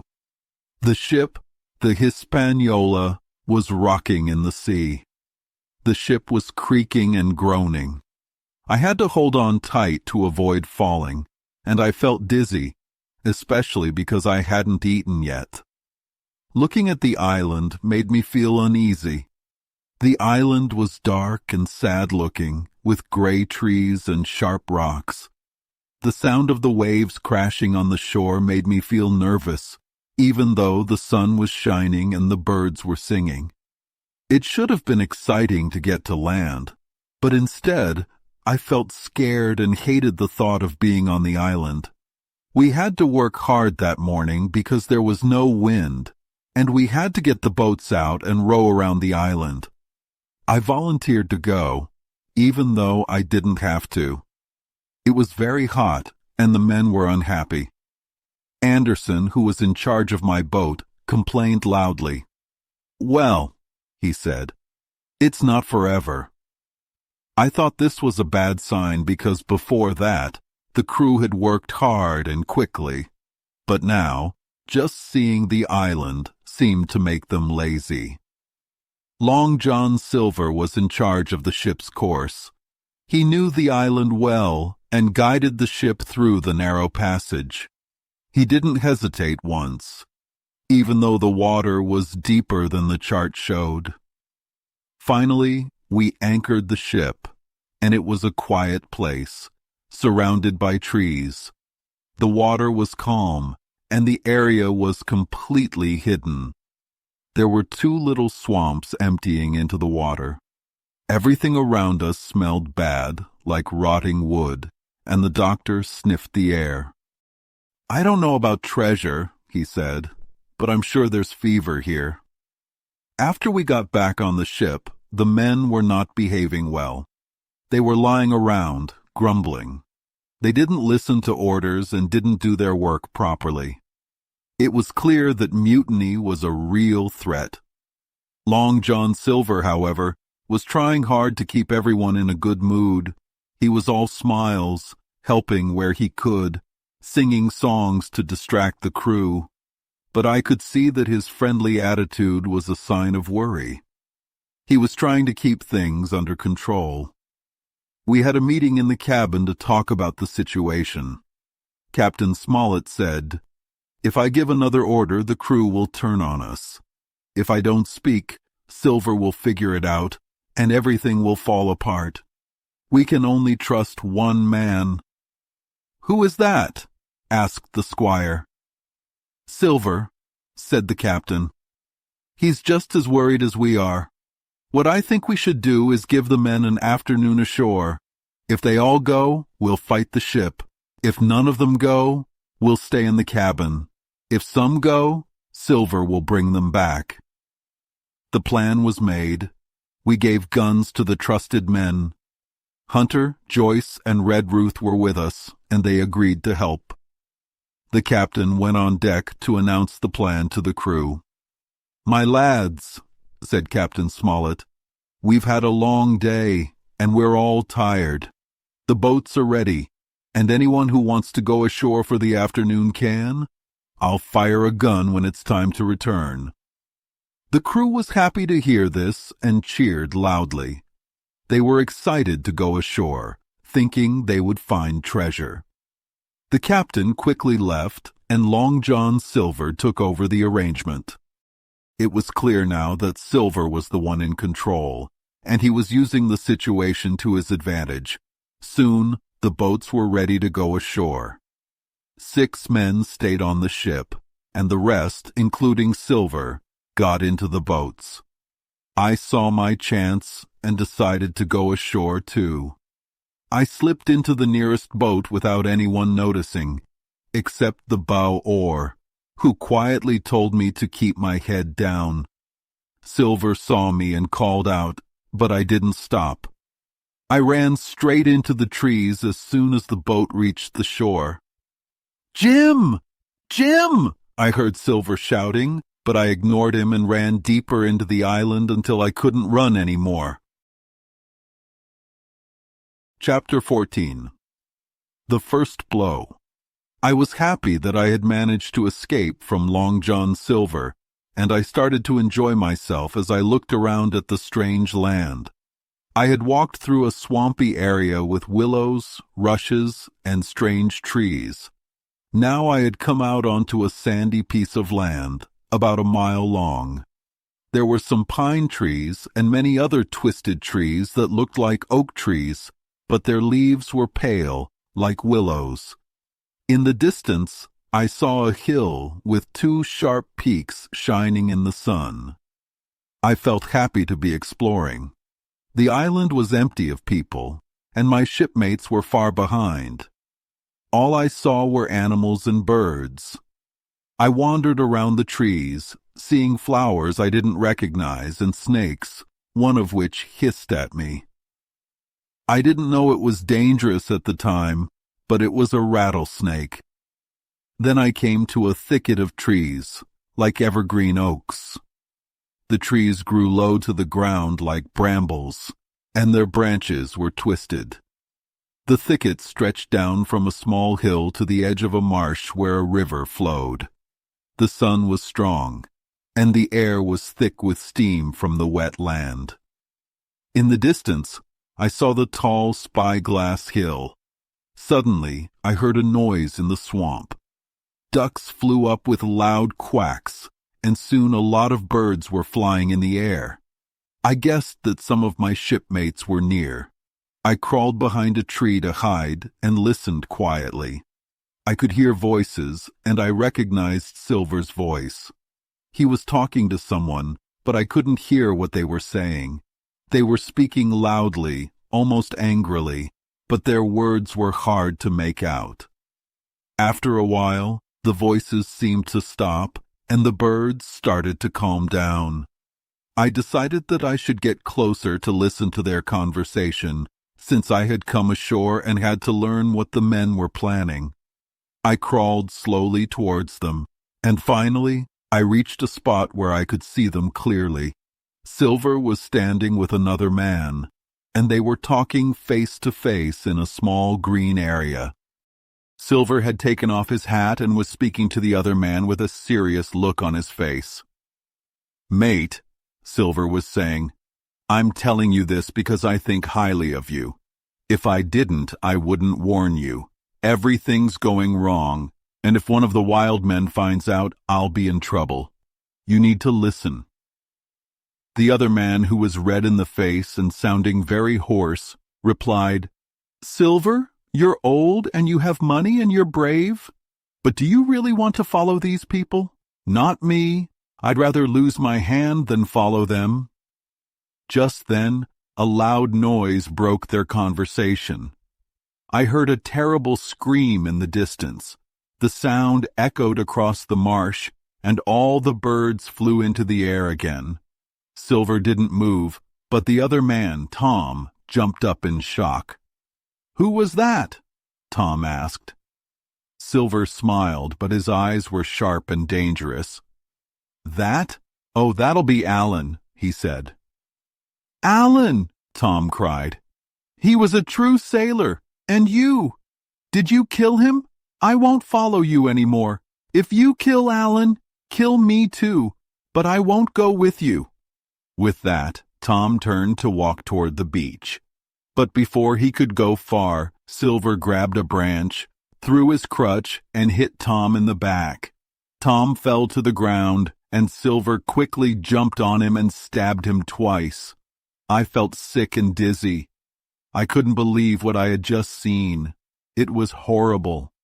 Afterwards, Silver stood up and cleaned his knife, not caring about Tom's body lying there. The sun was still shining, and everything seemed normal, but a murder had just happened. Then Silver blew a whistle, and I knew more men would be coming. I was terrified. If they found me, I could be next. I quickly crawled back to the woods and started running away as fast as I could. I was so scared. How could I go back to the boats with the murderers still around? Wouldn't they kill me if they saw me? I couldn't think straight. I thought everything was lost. While running, I didn't pay attention to where I was going. I just wanted to get as far away from them as possible. Soon, I found myself at the base of a hill with 2 peaks. The trees here were spaced out, and the air smelled fresher than near the marsh. But then I heard something that stopped me in my tracks and made my heart race. Chapter 15. The Man of the Island. As I walked, I suddenly heard gravel fall, and I saw a figure quickly hide behind a tree. I couldn't tell if it was a man, a bear, or a monkey. It was just dark and shaggy. This made me stop and feel scared. I realized that I was stuck between the killers behind me and this strange figure in front of me. I started to feel that I'd rather face the people I knew, the killers, than something new and unknown. Silver seemed less scary compared to this creature. I quickly turned and started walking back to the boats. But the figure appeared again and started moving in front of me, blocking my way. It was fast and moved like a deer, but it walked on 2 legs. I was sure it was a man, but I had never seen anyone like him. I started thinking about cannibals. I almost shouted for help, but then remembered I had a pistol. Feeling braver, I decided to face the figure and walk toward him. He was hiding behind another tree, but when I moved toward him, he came out and knelt down, holding his hands together in front of him. This surprised me. "Who are you?" I asked. "Ben Gunn," he said in a rough voice. "I'm poor Ben Gunn, and I haven't spoken to a Christian in 3 years." I now saw that he was a white man like me. His skin was very sunburned, and his eyes looked strange in his dark face. He wore old clothes made from ship sails, and his outfit was held together with buttons and pieces of wood. 3 years, I said. "Were you shipwrecked?" "No," he replied. "Marooned." I knew that being marooned meant being left on an island alone as punishment. It was common among pirates. 3 years ago," he continued, "they left me with goats and berries. I've lived on that, but I'm tired of it. I'd love some cheese if you've got any." "If I can get back to the ship," I promised, "I'll bring you cheese." He looked at my jacket, boots, and hands like a child seeing something new. When I mentioned cheese, he looked interested. "If you get back to the ship," he said, "why, who's stopping you?" "Not you, I know," I answered. "That's right," he said, happy. "You're a good lad, Jim. Now, would you believe I had a pious mother?" he asked. I didn't quite understand, so I just said, "No, not really." Well, I did. I was a good boy once, but I went the wrong way. Now, though, I'm thinking of being good again. I won't drink rum much anymore, just a little, for luck. Then he whispered, "I'm rich." I thought he had gone crazy from being alone for so long, but he continued, "I'll make a man of you, Jim. You'll thank your stars for finding me." His face turned serious as he grabbed my hand. "Now, Jim," he asked, "that's not Flint's ship, is it?" I quickly understood that I had found an ally, so I told him everything about our journey and the problems we were facing. He listened carefully, and when I finished, he patted me on the head. "You're a good lad, Jim," he said. "You're stuck in trouble, but I can help. If the squire's willing to help, I can do a lot." "Is he likely to help, Jim?" I told him the squire was a very generous man. "Well then," said Ben Gunn, "I'll tell you this much. I was with Flint when he buried the treasure. He did it with 6 strong men. They were gone for a week, and when they came back, they were dead." Ben then told me more about the treasure and how he had been left alone on the island for 3 years. He seemed to know a lot about the island, but it was clear he was a bit mad. "You just tell the squire about me," he said. "I've been here long enough. Now here's my boat. If things get bad, we can use it to escape, but I'll tell you more later." Just then, I heard a loud cannon shot from the direction of the ship. "They've started fighting," I said. Ben Gunn and I ran toward the boats. As I ran, he talked about how he had killed his first goat and how he once prayed in a small spot on the island, pretending it was a chapel. But I wasn't really listening because I was focused on what was happening. Another cannon shot was followed by a volley of small arms. Then, ahead of me, I saw the Union Jack flag waving above the trees. Chapter 16. Narrative continued by the doctor. How the ship was abandoned. It was around 1:30, 3 bells, when the 2 boats went ashore from the Hispaniola. The captain, the squire, and I were discussing what to do in the cabin. If the wind had been blowing, we could have attacked the 6 mutineers left on the ship and sailed away. But there was no wind, and to make things worse, Hunter came to tell us that Jim Hawkins had snuck into a boat and gone ashore with the others. We didn't doubt Jim, but we were worried about his safety. With the men so angry, we didn't know if we'd see him again. We quickly went on deck. The place smelled terrible, and the ship was creaking and groaning. The mutineers were sitting in the forecastle grumbling. We could see their boats tied up by the river, with one man sitting in a boat, whistling Lili Bolero. It was a tense situation, so the captain decided that Hunter and I should go ashore in the jolly boat to find out what was going on. The other two boats had drifted to the right, but Hunter and I rowed straight ahead, heading toward the stockade. The two men guarding their boats saw us and stopped whistling. They discussed what to do, but decided to stay put and continue whistling. We had lost sight of the boats, so I steered the boat between some trees to hide us. We reached land and I jumped out, walking quickly with pistols ready for safety. Soon, I found the stockade. It was a strong wooden house built around a spring of fresh water. The house could hold 20 people, and it had holes in the walls for shooting. A tall fence around the stockade kept the enemies out, but they could still be shot from inside. The people inside had the advantage. All they needed was food and a good watch. I thought about our situation. We had plenty of food and weapons on the Hispaniola, but we had no fresh water. I was thinking about this when I heard a man's cry from a distance. I feared it was Jim Hawkins. I rushed back to the boat, and Hunter rowed quickly. We got back to the ship, and everyone seemed shaken. The squire was pale, blaming himself for getting us into this mess. One of the mutineers looked almost faint from the noise. Captain Smollett and I discussed a plan. We decided to load a boat with supplies. Redruth, our trusted man, was stationed between the cabin and the forecastle, with muskets and a mattress for protection.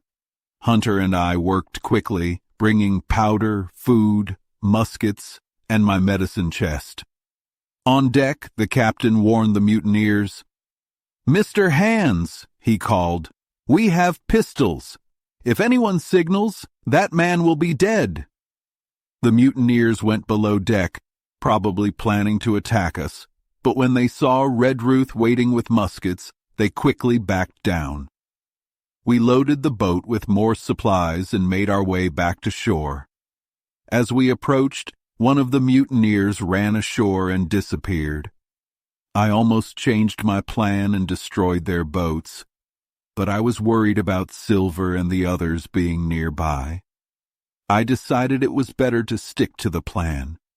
We got to shore and began carrying supplies to the stockade.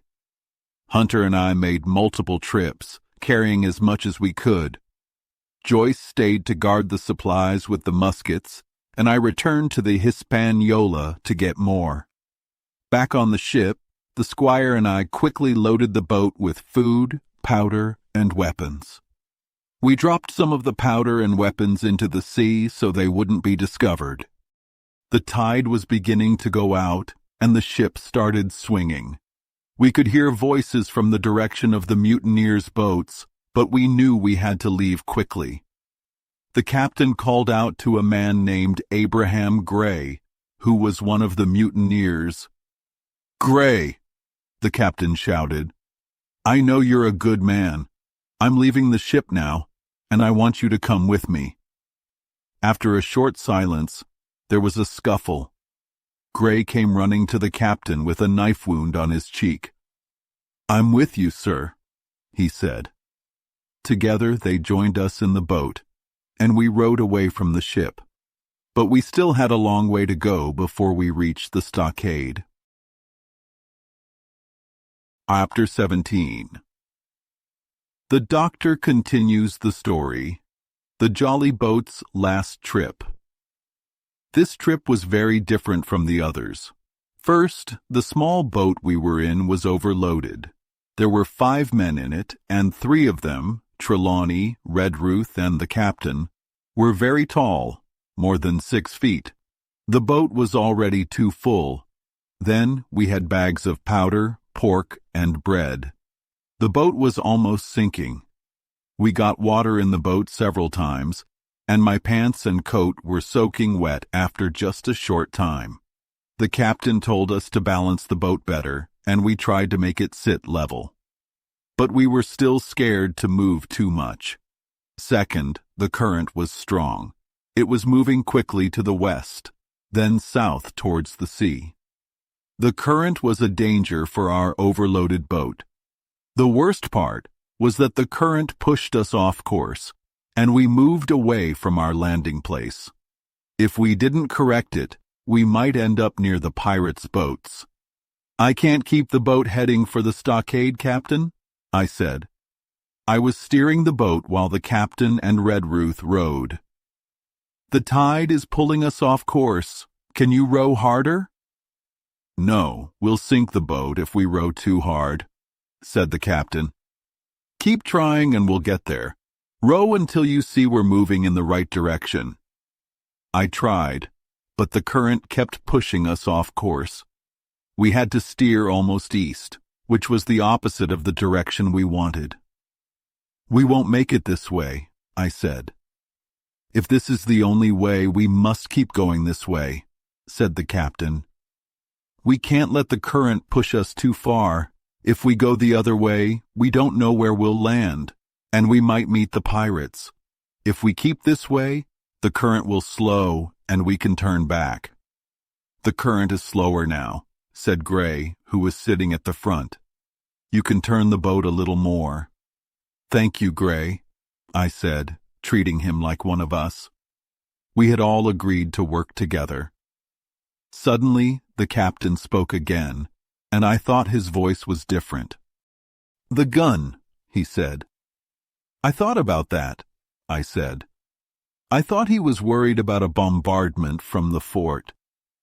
They can't move the gun, and they can't get it through the trees." "Look behind us, Doctor," said the captain. We had forgotten about the gun, but now we saw the pirates getting ready to move it. They were taking off the tarpaulin cover. Worse, I realized that the round shot and powder for the gun had been left behind, and with one blow of an axe, the pirates could take everything. "Israel was Flint's gunner," said Gray. We steered the boat toward the landing place. By now we were far enough from the current that we could move the boat slowly, and I kept it steady. But the worst part was that we were now sideways to the Hispaniola, with our whole boat exposed. I heard the pirates getting ready to fire the gun. "Who's the best shot?" asked the captain. "Trelawney," I said. "Trelawney, can you try to shoot one of the pirates, especially Hands?" said the captain. Trelawney was calm. He checked his gun. "Easy with the gun, Mr. Trelawney, or the boat will sink," said the captain. "Everyone else, be ready to help balance the boat." Trelawney took aim, and we all leaned to the side to balance the boat. We were so careful that no water came in. The pirates had turned the gun, and Hands was closest to the end, but we didn't have luck. When Trelawney shot, Hands ducked, and another pirate fell instead. He shouted, and his friends on the boat cried out, and many voices came from the shore. "Here come the boats," I said. "Row quickly," said the captain. "We can't worry about sinking now. We have to get to shore." "One boat only has a crew," I said. "The other boat is probably going around the shore to stop us." "They'll have a hard time catching us," said the captain. "The land is ahead, and it's not the pirates I'm worried about, it's the gun. If they hit us with that, we're done. Tell us when you see them aim, and we'll stop rowing." We rowed quickly, getting close to the shore. We could already see the sand where we could land. The pirates' boat wasn't close anymore. The tide was helping us now, but the gun was still a threat.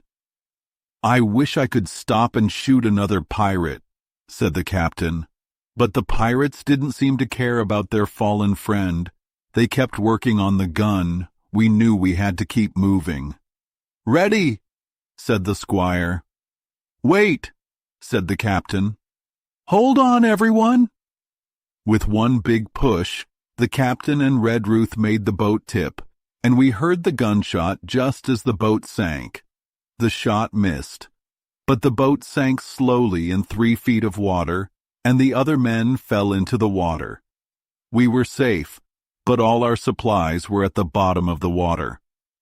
Only 2 of our 5 guns were still usable. I had kept my gun, and the captain had his too. The other 3 guns had gone down with the boat. To make things worse, we could hear voices coming from the woods, and we were afraid we would be cut off from the stockade. We worried about Hunter and Joyce. Hunter was steady, but we weren't sure if Joyce would be ready to fight. We quickly waded to the shore, leaving the boat and many of our supplies behind. Chapter 18. The doctor continues the story. End of the first day's fighting. We hurried through the woods to get to the stockade, and we could hear the pirates getting closer. We heard them running and the branches breaking as they moved through the trees. I realized we were going to fight soon, so I checked my gun. "Captain," I said, "Trelawney is a good shot. Give him your gun because his gun doesn't work." They switched guns, and Trelawney calmly checked his new gun. I also noticed Gray didn't have a weapon, so I gave him my sword. He looked strong and ready, and we all felt better. After walking a little farther, we reached the edge of the woods and saw the stockade in front of us. We came to the middle of the south side, and just then, 7 pirates led by Job Anderson came running toward us. They stopped, surprised. Before they could react, the squire, Hunter, Joyce, and I fired our guns. The shots were not very accurate, but they worked. 1 pirate fell, and the others quickly ran back into the trees.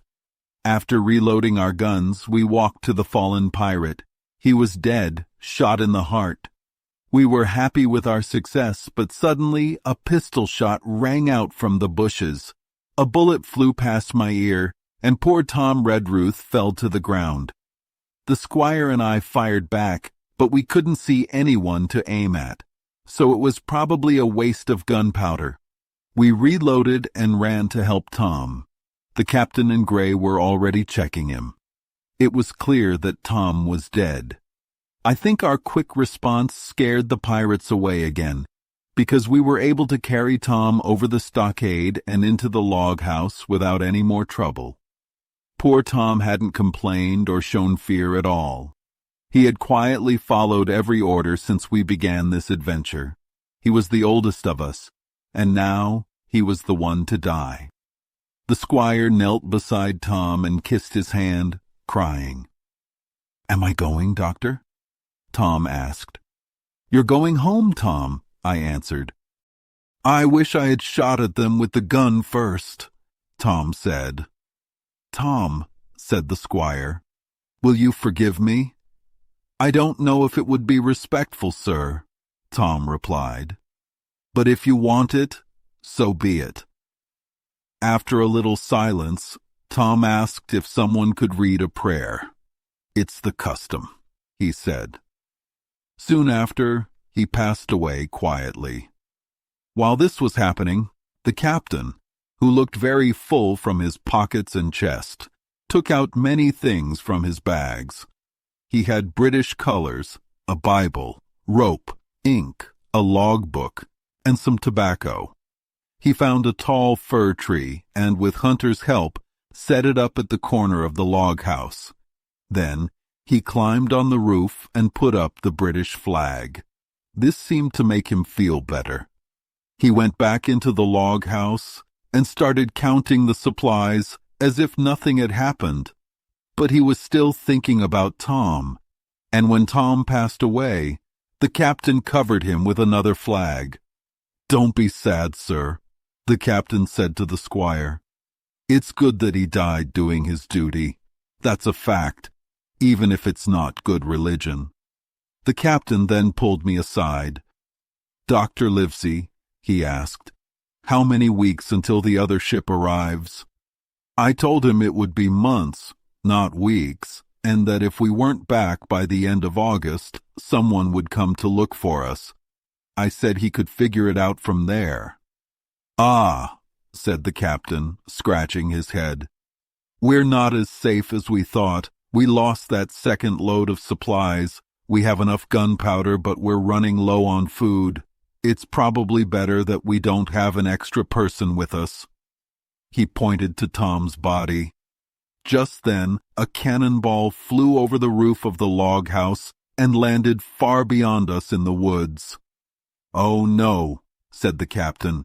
Go ahead and fire, pirates. You don't have much gunpowder left. On their second try, they aimed better, and the ball landed inside the stockade, throwing up sand but causing no real damage. The house is hidden from the ship now, the squire said. They must be aiming at the flag. Should we take it down? Take down my flag? No, cried the captain. We won't do that. And we all agreed with him. The flag was a sign of defiance, showing the pirates we weren't afraid of them. All evening, the pirates fired at us, but their shots mostly missed. Some landed in the sand, and one even went through the roof of the log house and out the floor. We quickly got used to it, like it was just part of the adventure. The good thing about all this, said the captain, is that the area in front of us is probably clear now. The tide has gone out, and we can get our supplies. Volunteers to go get the pork? Gray and Hunter went first, armed and careful. But the pirates were bolder than we thought. Some of them were already taking our supplies and carrying them to their boat, with Silver in charge. They all had muskets now. The captain sat down to write in his logbook. Here is what he wrote. Alexander Smollett, captain. David Livesey, doctor. Abraham Gray, carpenter's mate. John Trelawney, owner. John Hunter and Richard Joyce, servants of the owner. Landsmen. These are the only ones still loyal. We have enough food for 10 days, but the rations are very short. Thomas Redruth, servant, shot by the mutineers. James Hawkins, cabin boy. At the same time, I was thinking about Jim Hawkins and wondering what had happened to him. Then we heard a shout from the land. Someone's calling us, said Hunter, who was on guard. Doctor, Squire, Captain, is that you? Came the voice. I ran to the door and saw Jim Hawkins climbing over the stockade, safe and sound. Chapter 19. Jim Hawkins continues the story. The garrison in the stockade. As soon as Ben Gunn saw the flag, he stopped, grabbed my arm, and sat down. Look, he said, there are your friends. I think it's the pirates, I said. Pirates? He cried. No. If it was the pirates, Silver would have the Jolly Roger flag up. This is your friends. I think your friends have won the fight. They are in the old stockade, the one Flint made. He was smart, Flint. Except for rum, no one was as clever as him. He was afraid of no one, not even Silver. Silver was the polite one. Well, I said, maybe you're right. I should hurry and join my friends. No, said Ben. You're a good boy, but you're just a boy. I'm smart. Rum wouldn't make me go there. Not until I talk to your gentleman and hear his word of honor. And you'll remember my words. A precious sight, you'll say. A precious sight of confidence. And then you pinch him. And he pinched me again. When Ben Gunn is needed, you know where to find him, he said. Just like today. And when you come, have a white thing in your hand and come alone. And you'll say, Ben Gunn has reasons of his own. Well, I said, I understand.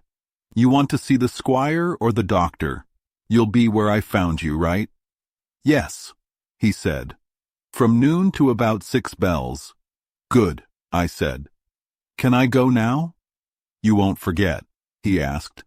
Say a precious sight and reasons of his own. That's the important part. If you see silver, you won't sell Ben Gunn out, will you? You won't? And if the pirates come ashore, what would you say? That there'll be widows in the morning? Just then, there was a loud sound, and a cannonball flew through the trees, landing not far from us. We both ran in different directions. For an hour, we heard cannon fire, and cannonballs kept crashing through the trees. I moved from hiding place to hiding place, always hearing the loud sound of the cannonballs. By the time the cannon fire ended, I felt a little braver, but I still didn't want to go near the stockade where the cannonballs were landing. I went east and found some trees by the shore. The sun was setting, the sea breeze was blowing, and the air was cool. I could still see the Hispaniola ship, and sure enough, the Jolly Roger flag of the pirates was flying. Then there was another cannon shot, and I heard the echoes. I watched for a while as the pirates cleaned up after the attack. They were cutting something with axes near the stockade, and I later found out it was the Jolly boat. Far away, by the river, I saw a big fire burning among the trees. There was also a pirate boat going back and forth between the ship and the shore. The men looked like they were having fun, and I could tell they were probably drinking rum. I thought I could go back to the stockade now. I was walking along the sandy beach, and I saw a tall white rock in the distance. I thought it might be the rock Ben Gunn had mentioned, and maybe one day we would need a boat, and I'd know where to find one. I kept walking and soon got to the back of the stockade. The men there were happy to see me. I told them everything that had happened. The stockade was made of logs, and the house inside was built from tree trunks. The floor was raised above the sand. There was a porch with a spring of water under it. The spring water flowed into an old ship's kettle, which had been turned into a basin. There wasn't much left of the old house, but there was a stone for the fireplace and a rusty old iron basket for the fire. They had cleared the trees to build the house, and I could see by the tree stumps that the forest used to be much bigger. Now, there were only a few green plants and moss near the water. The trees around the stockade were thick and tall. The evening breeze blew through the house, bringing in a lot of sand. There was sand everywhere, on the floor, in our eyes, in our food. It was like we were living in a desert. Gray, the new man, had his face covered in a bandage from a cut he got when running away from the pirates. Poor Tom Redruth was still lying in the corner, dead, covered by the Union Jack flag. Captain Smollett wouldn't let us rest. He made everyone work in shifts. The doctor, Gray, and I were on one shift, and the squire, Hunter, and Joyce were on the other. Even though we were tired, we had to keep busy. 2 men went for firewood, 2 others dug a grave for Tom, and the doctor was the cook. I was the guard at the door. The captain went around helping everyone and keeping our spirits up. Sometimes, the doctor came to the door for some fresh air and talked to me. That Captain Smollett, he said one time, is a better man than I am. And when I say that, it means a lot, Jim. Another time, he came and sat quietly for a while. Then he asked me, "Is Ben Gunn a man?" "I'm not sure," I said. "He might not be completely sane." "If he isn't sane, then he is," said the doctor. "A man who's been on a desert island for 3 years can't be normal, Jim. No one could." "Did he say he wanted cheese?" Yes, I answered. Cheese. Well, Jim, the doctor said, I carry a little piece of Parmesan cheese in my snuff box. That's for Ben Gunn. Before dinner, we buried old Tom in the sand and stood around his grave with the wind blowing. We had gathered some firewood, but not enough for the captain. He was unhappy and told us to work harder tomorrow. After dinner, we all had some brandy and discussed our plans. The captain said our best hope was to keep fighting the pirates. There were only 15 of them left, and 2 were hurt. We should keep attacking them and be careful not to get hurt. We had 2 advantages, rum and the climate. We could hear the pirates laughing and singing, which meant they were drinking. And the doctor said the heat and the lack of medicine would make half of them sick. We might not all survive, the doctor said, but if we don't get killed, the pirates will be happy to leave. The captain said, "This is the first ship I've lost." I was very tired. After tossing in bed for a long time, I finally fell asleep. In the morning, the others had already been up and had breakfast. They had also collected more firewood when I woke up to the sound of voices. "Flag of truce!" I heard someone shout, and then, "Silver himself!" I jumped up, rubbed my eyes, and ran to the hole in the wall to see what was happening. Chapter 20. Silver's Embassy. There were 2 men outside the stockade. One of them was holding a white cloth, and the other was Silver himself, standing calmly by. It was a very cold morning. The sky was clear, and the sun was shining on the tops of the trees, but Silver and his friend were standing in the shadow and wading through a cold mist from the marsh. The place was damp and unhealthy. "Stay inside, men," said the captain. "This could be a trick." He called out to the pirates, "Who's there? Stay where you are or we'll shoot." "Flag of truce," shouted Silver. The captain was standing in the porch, staying out of the way of any possible attack. He turned to us and gave orders. "Doctor, take the north side. Jim, you take the east. Gray the west. Everyone else, load your muskets. Be quick and careful." He turned back to Silver. "What do you want with your flag of truce?" he asked. The man with Silver spoke. "Captain Silver wants to talk and make a deal," he called. "Captain Silver? Who's that?" said the captain, and we could hear him mutter, "Captain? That's a joke." Silver answered for himself. "Me, sir. These lads have made me captain since you left us. We want to make a deal. All I ask is your word, Captain Smollett, to let me leave safely for 1 minute before the guns fire." The captain answered, "I don't want to talk to you. If you want to talk, come over here. But if you try any tricks, the Lord help you." "That's enough, Captain," shouted Silver. "A word from you is enough. I know a gentleman when I hear one." We saw the man with the flag trying to stop Silver, but Silver laughed and slapped him on the back. Then he walked to the stockade and climbed over it with his crutch. It was difficult, but he managed to get over safely. I was so interested in what was happening that I forgot my job as a sentry. I crept up behind the captain, who was sitting on the porch looking at the water. He was whistling a song. Silver struggled to climb the hill. The sand and tree stumps made it hard for him, but he didn't give up. He finally reached the captain, who greeted him politely.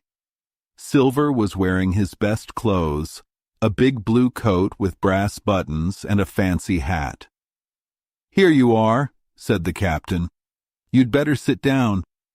"Aren't you going to let me inside, Captain?" Silver asked. "It's cold out here." "Well, Silver," the captain replied, "if you had been honest, you could have stayed in the galley. It's your own fault. You're either my cook and you were treated well, or you're a pirate.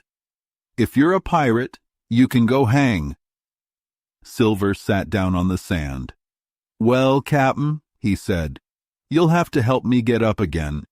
It's a nice place you have here." "Ah, Jim. Top of the morning to you, Jim. Doctor, my respects. Looks like you're all here together like a happy family." "If you have something to say it," said the captain. "Well, Captain," Silver said, "you did well last night. Some of my men were shaken up, but we're not going to let that happen again. We need to do sentry duty, and we'll cut back on the rum. Maybe we weren't all sober, but if I had woken up sooner, I would have stopped you. The man wasn't dead when I saw him." The captain didn't understand everything Silver said, but he didn't show it. I had an idea what Silver was talking about, and I remembered Ben Gunn's words.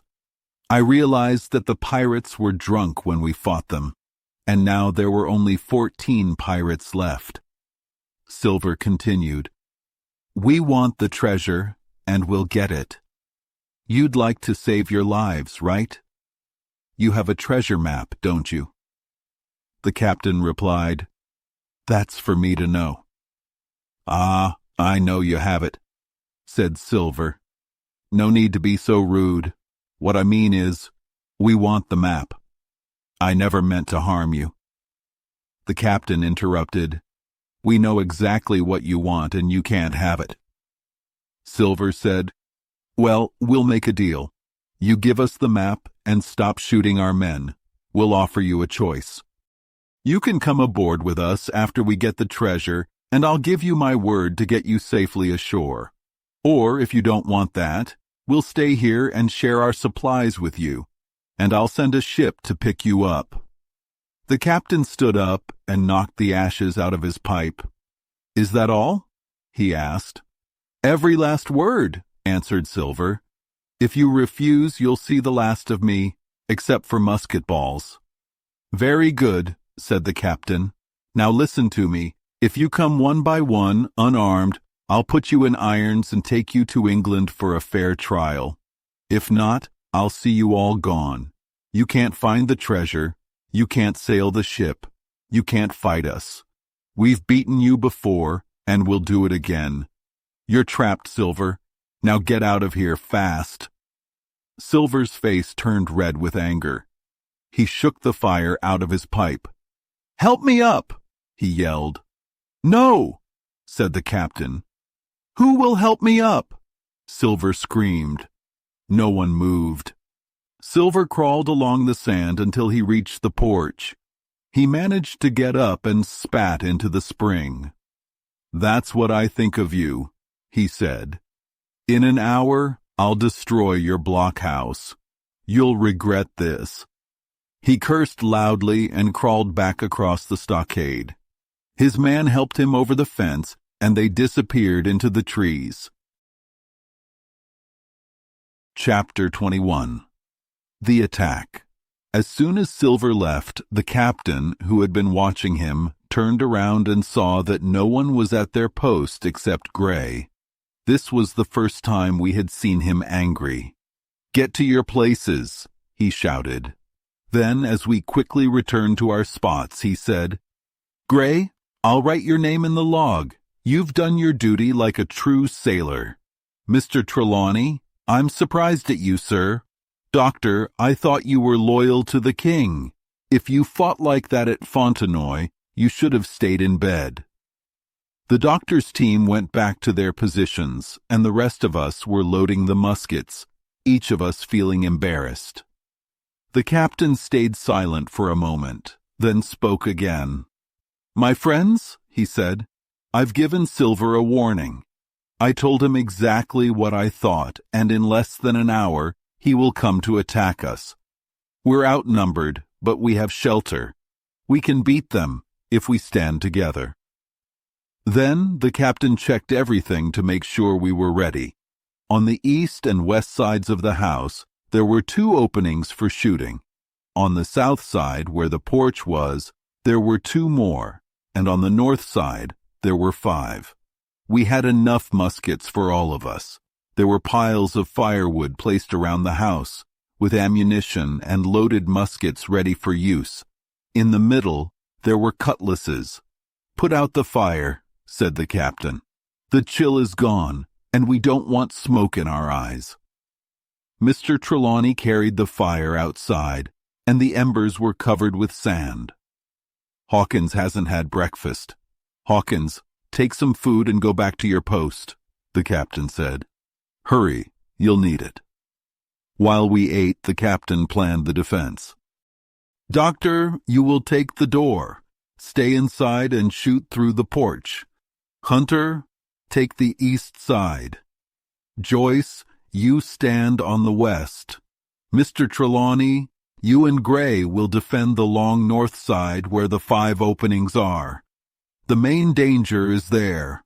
We must not let them shoot through our openings. Hawkins and I will stay ready to load the muskets." The sun soon rose, and the heat came quickly. The sand started to bake, and the trees around the house gave off the smell of resin. We all took off our jackets and rolled up our sleeves, ready for the fight. An hour passed. "This is boring," said the captain. "Gray, whistle for a wind." Just then, Joyce called out, "If I see anyone, should I shoot?" he asked. "I told you so," the captain replied. "Thank you, sir," Joyce said calmly. We were all alert, watching and listening. The muskets were ready, and the captain stood in the middle of the house, his mouth tight and a frown on his face. After a few seconds, Joyce suddenly fired. Almost immediately, shots rang out from outside in a quick, scattered volley. Bullets hit the house, but none entered. After the smoke cleared, everything looked as quiet as before. We couldn't see any of the pirates. "Did you hit anyone?" the captain asked. "No, sir," Joyce answered. "I don't think so." "Well, at least you told the truth," the captain muttered. "Load his gun, Hawkins. Doctor, how many do you think there were on your side?" "I know exactly," the doctor said. "I saw 3 flashes. 2 were close together, and 1 was farther to the west." "3," repeated the captain. "And how many on your side, Mr. Trelawney?" It was harder for Mr. Trelawney to answer. He thought there were 7, maybe 8 or 9 pirates on the north side. From the east and west, there was only 1 shot from each. So it seemed the main attack would come from the north, but the captain didn't change the plan. Suddenly, a group of pirates jumped out of the trees on the north side and rushed at the stockade. At the same time, the firing from the woods started again, and a rifle bullet hit the doctor's musket, breaking it. The pirates climbed over the fence like monkeys. Mr. Trelawney and Gray fired again, and 3 pirates fell, 2 outside and 1 inside the stockade. One of the pirates quickly got up and ran into the trees. Now 4 pirates were inside, and 7 or 8 more were firing from the woods. The 4 inside ran towards the house, shouting. The other pirates in the woods shouted back to encourage them. More shots were fired, but the pirates missed. The 4 inside the stockade reached the house and climbed up the hill. The first pirate, Job Anderson, the boatswain, appeared at the loophole. "Attack them!" he shouted.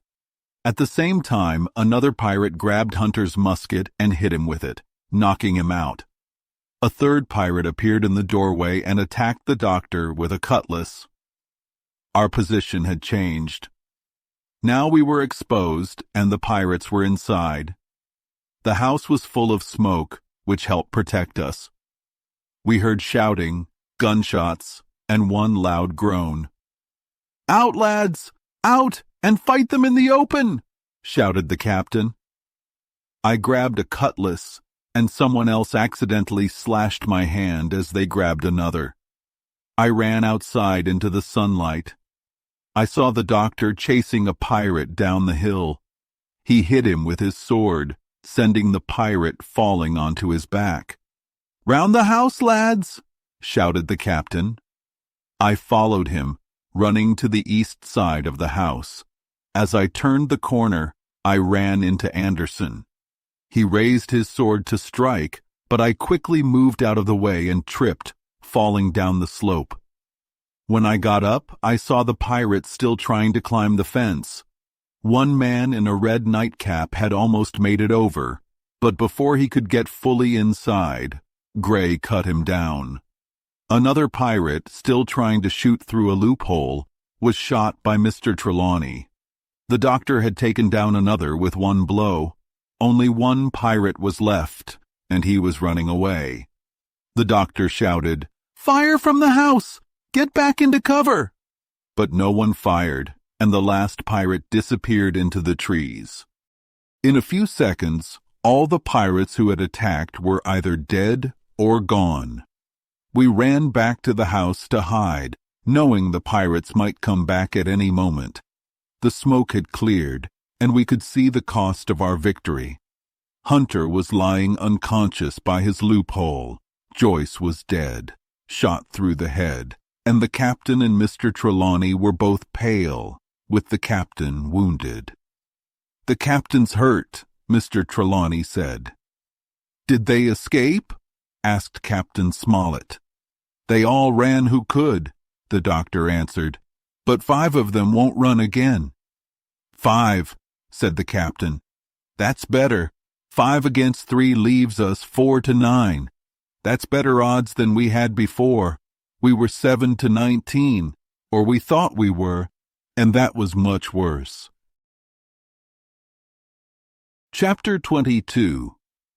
How I Began My Sea Adventure. There were no more attacks from the pirates. There was not even a single shot from the woods. The captain said they had got their rations for the day, so we had some peace and quiet. We used this time to check on the wounded and prepare dinner. The squire and I cooked outside, even though it was dangerous. We could hardly focus on the cooking because we kept hearing the loud groans from the doctor's patients. Out of the 8 men who had been injured, only 3 were still alive. The pirate who had been shot at the loophole, Hunter, and Captain Smollett. The pirate died under the doctor's care, and Hunter, despite our best efforts, never woke up. His chest had been crushed, and his skull fractured when he fell. He passed away quietly later that night. As for the captain, his injuries were serious, but not life-threatening. The bullet from Job Anderson had broken his shoulder and hurt his lung, but the doctor said he would recover. However, he had to stay still for weeks and avoid talking or moving too much. I had only a small cut on my hand, which the doctor patched up easily, but he also gave me a little lecture about it. After dinner, the squire and doctor spoke with the captain for a while. When they finished, it was a little past noon. The doctor took his hat and pistols, put on a cutlass, and tucked the treasure map into his pocket. He took a musket, crossed over the stockade, and walked into the trees. Gray and I were sitting at the far end of the house to stay out of their way. Gray was so surprised by the doctor's actions that he forgot to put his pipe back in his mouth. "Why is Dr. Livesey acting this way?" Gray asked. "I don't think he's mad," I replied. "He's probably going to see Ben Gunn." I was right. But while I thought about the doctor's plan, I started to feel uncomfortable in the hothouse with the sun shining through the palisade. The smell of blood and the sight of the dead bodies around us made me feel disgusted and afraid. I began to envy the doctor, walking in the cool shade of the trees. I wanted to be outside too, but I felt trapped. As I was cleaning up, I had an idea. I quietly took some biscuits from a bag and filled my pockets. No one noticed me. I wasn't thinking clearly. I knew I was doing something foolish, but I was determined to do it with care. The biscuits would at least keep me from starving if I needed them. Next, I grabbed 2 pistols and took some powder and bullets. I felt ready to go. My plan was simple. I was going to walk down the sandy path to the east, find the white rock I had seen earlier, and check if Ben Gunn had hidden his boat there. I thought it was worth investigating, but I also knew I wasn't supposed to leave the camp. So, my only choice was to sneak out when no one was looking. I got my chance when the squire and Gray were busy with the captain. The coast was clear, so I quickly climbed over the stockade and ran into the trees. I knew this was a risky move, leaving only 2 men to guard the house, but I was determined. I made my way to the east side of the island, avoiding the camp. It was still sunny and warm, but the breeze from the sea started to pick up. As I walked, I heard the sound of the surf, and soon I reached the beach. The sea was beautiful, and I walked along the shore, enjoying the cool air. I continued down the spit, moving quietly through the trees, until I reached the ridge. I was careful to stay hidden from view. The fog was starting to roll in, and the ship, the Hispaniola, looked still and silent in the distance. The Jolly Roger flag was flying from its peak. I saw Silver in the boat with some other men. They were talking and laughing, but I couldn't hear them. Then I heard a loud, strange scream, which reminded me of Captain Flint's bird. The jolly boat left the ship and headed towards the shore. I knew this was my chance to find Ben Gunn's boat. As the sun began to set, I moved quickly down the spit to reach the white rock I had seen earlier. It took a little while to get there, but I finally found it. Just below the rock, there was a small hollow hidden by bushes. And there, in the center of the hollow, was Ben Gunn's boat. It was made of wood and goatskin, small and crude, but it could float. I was about to give up on my plan, but I suddenly thought of something else. I decided I would try to slip out at night, cut the Hispaniola loose, and let it drift to shore. I thought the pirates might be ready to sail away, and this would prevent them from escaping. It was the perfect night for my plan. The fog had covered the sky, and it was completely dark. I knew I had to act fast. I grabbed the boat and headed toward the shore, determined to carry out my plan, no matter the risk. Chapter 23. The Ebb Tide Runs. The Coracle was a very safe boat for someone like me, but it was very difficult to control. No matter what I did, it always turned in circles and went the wrong way. Ben Gunn himself said it was hard to handle until you learned how to control it. I certainly didn't know how to handle it. I often found myself going sideways, and I don't think I would have reached the ship if it wasn't for the tide.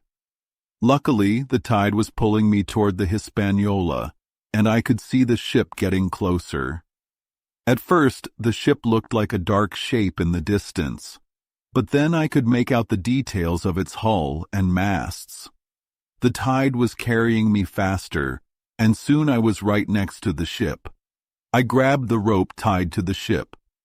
The rope was very tight, and the current was so strong that it was pulling the ship.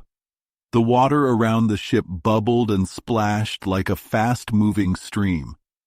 I knew that if I cut the rope, the ship would float away. But then I realized that cutting the rope could be dangerous. If I did that, I could be knocked out of the coracle by the force of the ship pulling away. I decided to wait for the right moment.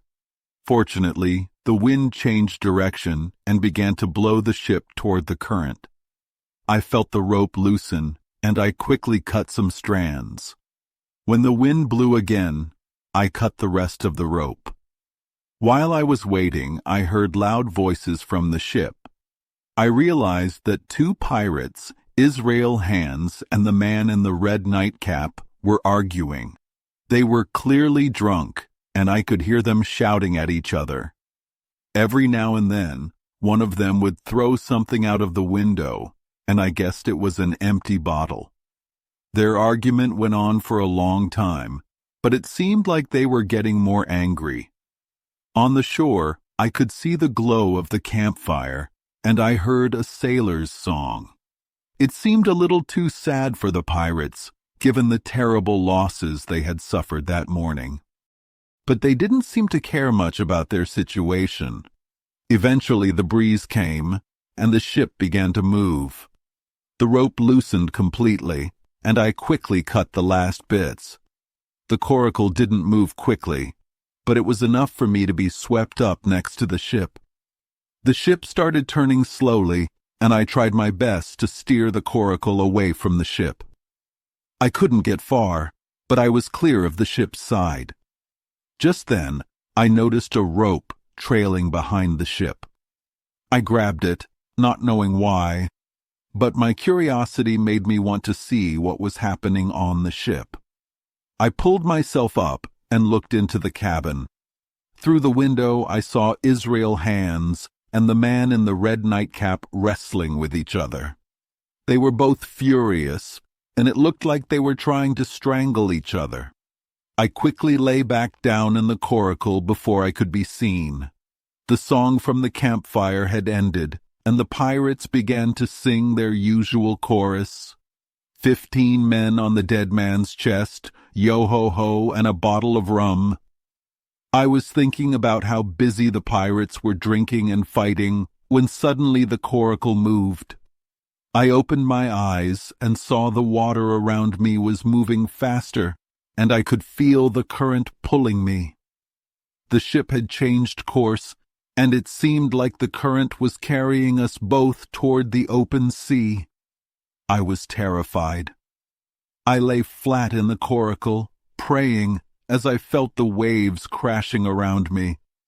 I expected the coracle to capsize at any moment, but I held on. The waves tossed me around for what seemed like hours, and eventually I grew tired. I fell into a light sleep, dreaming of home and the old Admiral Benbow Inn. Chapter 24. The Cruise of the Coracle. I woke up in the morning to find myself drifting near the southwest end of Treasure Island. The sun was up, but it was still hidden behind a big hill called the Spyglass, which was steep and tall. I was very close to two places, Haulbowline Head and Mizzenmast Hill. The hill was dark, and the head had high cliffs with big rocks scattered around. I was only a short distance from the shore, so I first thought I could paddle to land. But soon I realized it was too dangerous. The waves crashed against the rocks, making loud noises and spraying water everywhere. I saw big sea lions on the rocks, moving like giant snails, making barking sounds. They scared me, and I decided it would be better to stay at sea than risk going near the shore. I then noticed a better place to land further north, past Haulbowline Head. There, I could see a long stretch of sand that would be safer to approach. I decided to wait for the current to help me reach it. The sea was calm with a gentle wind, and the little boat I was in moved smoothly through the water. The coracle, although small, was very light and easy to move. I stayed lying flat at the bottom, but occasionally I could see big waves coming. The coracle would bounce over the waves and gently settle again. After a while, I became a little braver and tried to paddle. But as soon as I moved, the coracle suddenly turned and rushed down a wave. I got splashed and scared, so I quickly lay back down. The boat returned to its calm path, and I decided to leave it to do its own thing. I was starting to get very nervous, but I kept my head cool. I used my hat to bail out some water, and then I watched carefully how the boat moved. I realized that the waves were like hills, with peaks and valleys. The coracle avoided the tall parts and slid through the lower spots easily. I thought to myself, I just have to stay still and paddle a little now and then to steer the boat. It was slow work, but little by little I was getting closer to the Cape of the Woods, which looked much friendlier. As I neared the land, I began to feel very thirsty. The heat from the sun and the salty seawater made my throat burn. I could see the green trees ahead, and it made me want to reach them quickly. But the current carried me past the cape, and I thought I would never make it. Just then I saw the Hispaniola. The ship was sailing not far from me, and I was sure they would see me and rescue me. But I was so thirsty, I couldn't decide if I should be happy or sad. The ship's sails were white and shining in the sun. She was heading north, but then she turned and seemed to move in circles. The ship's movements were strange, and I thought the men on board were still drunk. I noticed that no one seemed to be steering the ship. The sails were flapping, and the ship was spinning around in the water. I realized that the ship might be deserted, and if I could get on board, I might be able to take control and return the ship to the captain. The current was pulling both the coracle and the ship in the same direction. The ship was moving strangely, but I thought if I paddled hard enough, I could catch up. I knew there was fresh water on the ship, and that gave me more courage. I paddled hard and made progress, though it was difficult. Sometimes a wave hit the coracle, and I had to stop and bail out water. But soon, I was very close to the ship. I could see the brass on the tiller, and still, no one was on deck. I thought the ship was deserted. The ship had been drifting aimlessly for some time, and I had been gaining on it. The sails were flapping, and I could hear the ropes creaking as they swung in the wind. Then, suddenly, the wind picked up again, and the ship started moving away from me. I felt desperate at first, but then I saw my chance. The ship turned towards me again, and I knew I was getting closer. I could see the ship's bow over me as it moved closer, and I was almost there. Suddenly, the ship made another sharp turn, and I jumped up to grab hold of the jib boom. I clung to it, and the coracle was struck by the ship. There was no way to escape now, and I found myself on board the Hispaniola. Chapter 25. I Strike the Jolly Roger. I had just reached the front part of the ship when the sail suddenly moved and made a loud noise like a gun. The ship shook, but the sail quickly moved back and stopped. This almost threw me into the sea, but I quickly crawled back and fell onto the deck. I was on the side of the ship, and the big sail was in the way, so I couldn't see much of the back deck. There was no one around. The floor was dirty with many footprints, and a broken bottle rolled back and forth in the water. Suddenly, the ship turned into the wind. The sails made loud noises, and the ship shook. The big pole moved, and I could now see the back deck. There were 2 men there. One man was lying stiff on his back with his arms out and his teeth showing. The other man, Israel Hands, was sitting against the side of the ship. His face was very pale, and he looked very weak. The ship kept moving roughly, like a wild horse. At each bump, the man with the red cap didn't move. His face stayed the same, with his teeth showing. Israel Hands seemed to sink lower and lower as the ship moved. His face was slowly hidden from me, and all I could see was his ear. I saw some blood around both men and thought they might have hurt each other. Then, in a quiet moment, Israel's hands moved and moaned in pain. He turned back into his old position. His moan made me feel sorry for him, but I remembered hearing bad things about him before, so I didn't feel sorry anymore. I walked to the back of the ship. "Come aboard, Mr. Hands," I said. He looked at me, but he was too weak to be surprised. All he said was, "Brandy." I went to the cabin to get some brandy for him and food for myself. The cabin was a mess. Things were broken, and there were empty bottles everywhere. The floor was dirty, and it smelled of alcohol. I found some brandy, biscuits, fruits, raisins, and cheese. I went back on deck, put my food out of the coxswain's reach, and drank some water. Then I gave the brandy to Israel's Hands. He drank it quickly. He said, "I needed that." I sat down and started eating. "Much hurt?" I asked. He made a noise like a bark. "If the doctor was here," he said, "I'd be fine. But I have no luck. That red-cap man is dead anyway." I said, "I came to take control of this ship, Mr. Hands. From now on, I'm the captain." He looked at me but didn't say anything. He still looked sick, but he had a little more color in his face. "I can't keep this flag," I said. "I'm going to take it down." I went to the flag, took it down, and threw it overboard. "God save the king!" I shouted, waving my hat. "That's the end of Captain Silver."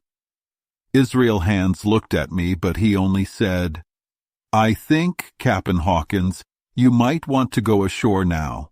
Let's talk." "Sure," I said. "Let's talk." He told me that he and the man with the red cap had planned to sail the ship back. But now the man was dead, and Israel said he couldn't sail it alone. He asked me for food, drink, and a cloth for his wound in exchange for teaching me how to sail. "I'm not going back to Captain Kidd's place," I said. "I plan to beach the ship at North Inlet." "That's a good plan," Israel agreed. "I'll help you sail it there." We made a deal, and in a few minutes the ship was sailing easily with the wind. The island passed by, and we were soon on the other side, near the northern end of the island. I was happy with my new command. The weather was good, and I had enough food and water. My conscience felt better after what I had done, even though I still noticed the coxswain watching me with a strange smile. It was a smile of weakness, pain, and something I couldn't trust. Chapter 26. Israel's Hands. The wind was just right for us, and we were able to sail more easily from the northeast corner of the island to North Inlet. However, we couldn't stop the ship and had to wait until the tide came in a bit more before we could beach it. While waiting, the coxswain taught me how to control the ship. After a few tries, I did it well, and we sat quietly to eat. "Captain," said the coxswain after a while, with a strange smile, "what do you think about throwing O'Brien overboard? He doesn't look nice now, does he?" "I'm not strong enough, and I don't want to do it. He's there for now," I said. "This ship, the Hispaniola, is unlucky, Jim," he said. "So many men have died since we left Bristol. There's O'Brien. He's dead, right? But tell me, Jim, do you think a dead man stays dead, or do they come back?" "You can kill the body, Mr. Hands, but not the spirit," I said. "O'Brien is in another world now, maybe watching us." "Ah," he said. "Well, that's a shame. Looks like killing people is a waste. But spirits don't matter much from what I've seen. I'll take my chances with them. And now, Jim, you've been honest with me. Please, go to the cabin and bring me a bottle of wine. This brandy is too strong for me." I didn't trust him, though. I thought he didn't really want wine. He was trying to get me off the deck for some reason, but I didn't know why. His eyes kept moving nervously, looking at the sky, at the dead man, and avoiding my gaze. I quickly thought of a plan. Some wine? Much better. Would you like red or white? I said. It doesn't matter, he replied. As long as it's strong and there's plenty of it. Okay, I'll bring you port wine, I said, but I'll have to find it. I quickly ran down to the cabin, took off my shoes, and quietly climbed up to the front of the ship. I knew he wouldn't expect me there, but I was careful. What I suspected turned out to be true. He had gotten up and was crawling across the deck, even though his leg hurt him. I heard him groan. He reached a coil of rope and pulled out a bloody knife. He looked at it, tried it on his hand, and then hid it in his jacket before crawling back to his spot. I now knew that he was planning something. He was armed, and it seemed like he wanted to kill me. However, we both wanted the ship to be safe on the shore, so I believed my life would be safe until we got there. I quickly went back to the cabin, put on my shoes, grabbed the wine, and returned to the deck. Israel was still lying down, but he looked up when I arrived. He grabbed the bottle and drank it quickly. "Here's luck," he said, and then asked me to cut him some tobacco. "I'll cut it for you," I said. "But if I were you, I would pray, like a good person." "Why?" he asked. "Because you've lived in lies, blood, and sin," I said. "You killed a man, and now he lies at your feet. For God's mercy, Mr. Hands, that's why." He drank more wine, and then spoke seriously. "I've sailed the seas for 30 years, he said. "I've seen all kinds of things, but I've never seen good come from goodness. The man who strikes first wins. Dead men don't bite. Those are my thoughts. Amen." Then he suddenly changed his tone. "The tide is right now," he said. "Let's go to shore." We had only 2 miles to go, but the entrance to the shore was narrow and tricky. We both worked well together, and we sailed the ship carefully. When we finally reached the shore, the land closed around us, and we saw an old, broken ship with flowers growing on it. It was a sad sight, but it showed the place was calm.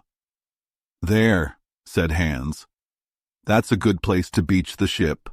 Nice flat sand, no wind, trees, and flowers." "And once we're beached," I asked, "how do we get the ship back out?"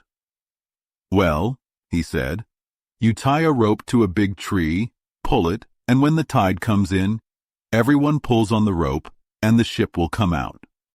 We were close to the shore now, and Hans gave me directions to guide the ship. Just before we reached the shore, I turned the wheel, and the ship went toward the sand. I was so focused on the ship that I didn't notice Hans moving toward me. When I turned, I saw him with the knife in his hand. We both shouted when our eyes met. He jumped at me, and I jumped to the side. I let go of the wheel, and the ship turned sharply, hitting him in the chest and stopping him for a moment. I quickly ran to the front of the ship, took out a pistol, and aimed at him. But when I pulled the trigger, nothing happened. The gunpowder was wet. I cursed myself for not being ready. I knew my other pistol wouldn't work either. Israel, though hurt, was still fast and angry. He came after me, and I couldn't run away for long or he would trap me. I had to think quickly. I pushed myself up the ship's rigging, and Israel followed slowly, struggling with his injured leg. When I reached the top, I turned to face him with a pistol in each hand.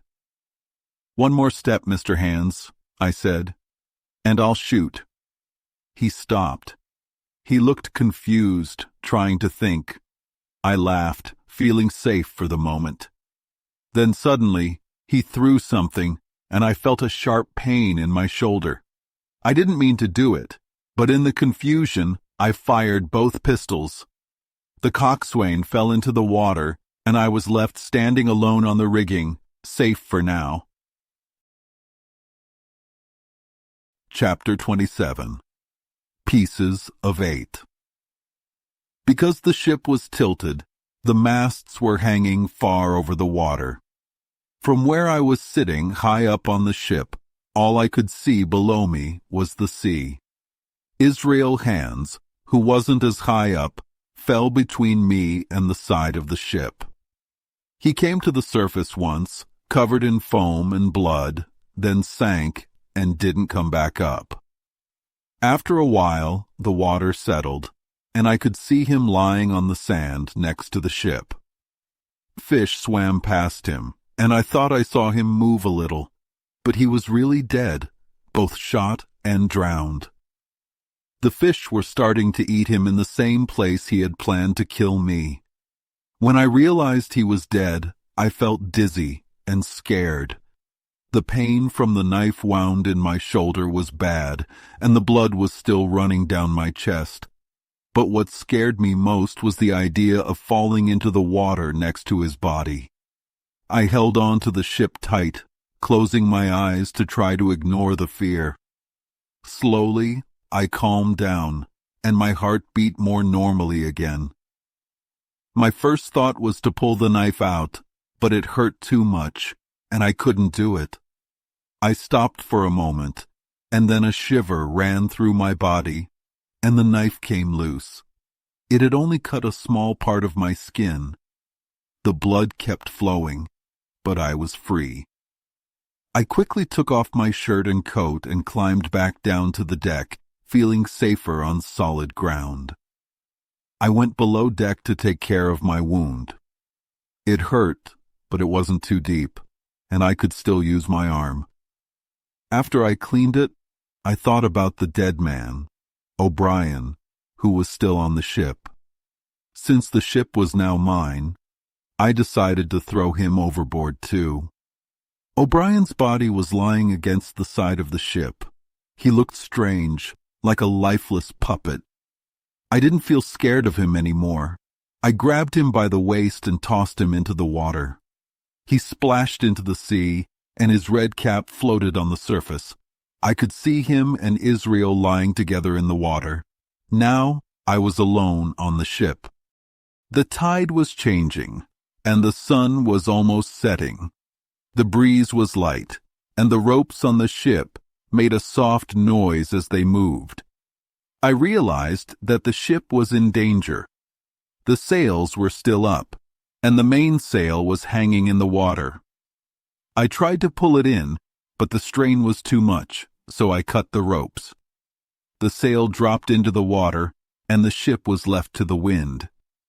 The day was getting colder, and the ship was sinking more and more. I climbed over the side of the ship, holding onto the rope for safety, and dropped into the water. It was shallow, and the sand was firm. I walked to the shore, leaving the ship behind. The water was calm, and the evening air felt nice. The sun set as I made my way to land. I was happy to be off the ship, and I felt proud of myself. The ship was now free of the pirates, and I had a good story to tell when I got back to my friends. I started walking towards the camp, excited to see them again. I knew there was a river nearby, so I headed in that direction. Soon, I crossed the river and continued walking. As it got dark, I became more careful. I was close to where I had met Ben Gunn, and I remembered to watch out for anything unusual. I soon saw a light in the distance, and I thought it was strange that Ben Gunn was so careless, letting his fire be seen. I wondered if Silver might see it too. The night became darker, and it was hard to see. But soon the moon rose, and its light helped me find my way. I was getting closer to the camp, but I was careful not to make noise. I didn't want my friends to mistake me for an enemy. Finally, I reached the camp and saw the blockhouse in front of me. The moonlight was shining on one side of the house, but the other side was dark. There was a big fire burning nearby, and the red glow looked strange. It wasn't like the small fires we usually made. I sneaked around the back of the house and crawled quietly to the door. When I got inside, I heard my friends snoring. It was a good sound, and I was relieved to know they were safe. But I also realized that they hadn't been keeping a good watch. If Silver had come, they wouldn't have been ready. I moved carefully to my spot and started to lie down, thinking about how surprised they would be when they saw me. But just as I did, I stepped on something soft. Someone groaned in their sleep. Then, out of nowhere, I heard a voice in the dark. "Pieces of 8! Pieces of 8! Pieces of 8!" It was Silver's parrot. She was repeating the same thing over and over, announcing my arrival. Before I could react, the men woke up and Silver shouted, "Who goes there?" I turned to run, but I bumped into someone and was caught by another man. Silver called for a torch, and soon one of the men returned with a lighted stick. Chapter 28. In the enemy's camp. The light from the torch showed me that the pirates were in control of the house and its supplies. There was the cask of brandy, the pork and bread, and no sign of any prisoners. I thought that they were all dead, and I felt very bad for not being there to die with them. There were 6 pirates in the room. 5 of them were standing up, still drunk from their sleep. The 6th man was lying on the floor, pale and covered in a bandage. I remembered that this man had been shot in the big fight, and I guessed that this was him. The parrot was sitting on Long John Silver's shoulder. Silver looked a little pale and serious. His clothes were torn and dirty from the forest, but he still had the fine clothes on from when he first came on board. "So," said Silver, "here's Jim Hawkins. Well, come on in, Jim. I take it friendly." He sat down across from the brandy cask and began to smoke a pipe. "Give me the torch, Dick," said Silver. Then he added, "Now, Jim, you're here. I thought you were smart when I first saw you, but you've really surprised me now." I didn't answer. They made me stand with my back against the wall, and I tried to look brave, but inside I felt hopeless. Silver smoked his pipe and kept talking. "Now, Jim, since you're here, I'll tell you what I think. I've always liked you. You've got spirit. You remind me of myself when I was young. I always wanted you to join us, take your share, and live like a gentleman. Now you've got to.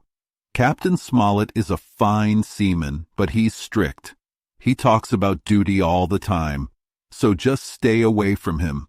The doctor's dead, and he called you an ungrateful scamp. The bottom line is, you can't go back to your friends because they won't want you. So, you'll have to join us, Captain Silver's crew." I was glad to hear that my friends were still alive, but I didn't like what Silver said about them being angry with me. However, I felt a little better. "I won't say you're in our hands, but you are," said Silver. "You can join us if you want. If not, you're free to go. But if you stay, you're welcome, and I'll respect you." "Am I supposed to answer now?" I asked, feeling scared. I could hear the threat of death in his words, and my heart was beating fast. "No one is forcing you," said Silver. "Take your time. We're not in a hurry. We enjoy your company." "Well," I said, starting to feel a little braver, "I want to know what's going on. Why are you here, and where are my friends?" "What's going on?" one of the pirates growled. "Who would know that?" Silver snapped back at him. "Don't talk unless I ask you." Then Silver turned back to me and said, Yesterday, the doctor came to me with a flag of truce. He told me the ship was gone. We had been drinking and we didn't notice. We looked out and the ship was gone. We were fools. The doctor and I made a deal, and here we are with all the food, brandy, and everything we need. The rest of them are gone. I don't know where. Silver took another puff of his pipe. And if you're thinking that you're part of the deal, here's what the doctor said. How many are leaving? I asked. 4, he said. 4, and one of them is wounded. As for the boy, I don't know where he is, and I don't care. Those were his words. Is that all? I asked. Well, that's all you need to know, said Silver. And now I get to choose? I asked. Yes, now you choose, said Silver. Well, I said, feeling more confident, I know what's happening. The ship is gone, the treasure is lost, and you're in trouble. If you want to know who did it, it was me. I overheard everything you said when we first saw land, and I know what you were planning. I cut the schooner's cable, and I made sure you wouldn't see her again. You can kill me if you want, but I don't fear you. But if you spare me, I'll help you. I'll save you from being hanged when they catch you. I stopped to catch my breath. To my surprise, no one moved. They just stared at me, and while they were staring, I spoke again. And now, Mr. Silver, I think you're the best man here. If things go badly, please let the doctor know how I tried to help. I'll remember that, said Silver. He didn't laugh, but his voice sounded strange, and I wasn't sure if he was mocking me or respecting me. One of the pirates, Morgan, spoke up. It was him who knew Black Dog. Silver replied, and it was him who got the map from Billy Bones. We've all betrayed Jim Hawkins. Then it's decided, said Morgan, jumping up with a knife in his hand. Silver stopped him. What do you think you're doing, Morgan? You think you're the captain now? No man crosses me like that, or you'll be feeding the fishes. Morgan hesitated, and the others murmured, Tom's right. I'm not going to be bullied by Silver. Silver shouted at them, Who else wants to fight me? I'm the captain here. I'm the best man, and you'll follow me, or you'll regret it. No one moved or said anything. Silver looked at them with his pipe in his mouth, calm as ever. I stood there, heart still racing, but now feeling a little better. You don't want to fight? Silver said. Then you'll follow my orders. I like this boy. He's more of a man than any of you. The room was quiet for a long time. Then Silver spoke in a quiet voice to me. You're in trouble, Jim, but I'll stand by you. If you help me, I'll help you. I was starting to understand. You mean it's all over? I asked. Yes, said Silver. The ship is gone. Everything is lost. But I'll save your life, Jim, if you save mine. I nodded. I'll do what I can, I said. It's a deal, Silver said, smiling. Chapter 29. The Black Spot. Again. The meeting of the pirates had been going on for a while when one of them came back into the house. He asked for the torch, and Silver gave it to him without much comment. The pirate left again, and we were left in the dark. There's a breeze coming, Jim, said Silver in a friendly tone. I looked out the window. The fire outside was almost out, but I could still see a group of pirates gathered near the stockade. One of them was holding a knife, and I could see the shine of the blade in the light.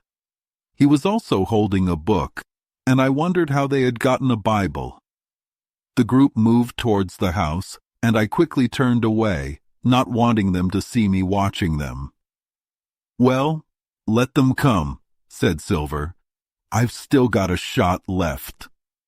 The door opened, and 5 pirates entered. they pushed one of their group forward. It was a little funny to see him moving slowly with his right hand out in front of him. "Step up, lad," said Silver. "I won't hurt you. Hand it over." The pirate stepped forward, gave something to Silver, and then quickly went back to the others. Silver looked at the object. "The black spot." "I thought so," he said. "Where did you get this paper from? What fool used a Bible to make it?" "That's no good," said Morgan. "I told you something bad would come of it." "Well, you've really done it now," said Silver. "You're all going to swing for this. Who had the Bible?" "It was Dick," said one pirate. "Dick, was it?" said Silver. "Well, he can go pray now. He's had his luck." But then the tall pirate with yellow eyes spoke up. "Stop that talk, Silver," he said. "This crew gave you the black spot, and now you need to turn it over and see what it says. Then we can talk." Silver took the paper and looked at it. "Ah, deposed," he said. "Very nice handwriting, George. Looks like you'll be the next captain." He asked for the torch again and lit his pipe. George wasn't happy. "You don't fool us any more, Silver," he said. "You're over now. You'll have to step down and let us vote." Silver laughed. "I know the rules, George. I'll wait here and listen to your complaints. I'm still the captain. After that, we'll see." George started talking about how bad Silver had been. "You ruined this trip. You let the enemy go. You wouldn't let us attack them. And then there's this boy," George said. "Is that all?" asked Silver calmly. "Enough," George shouted.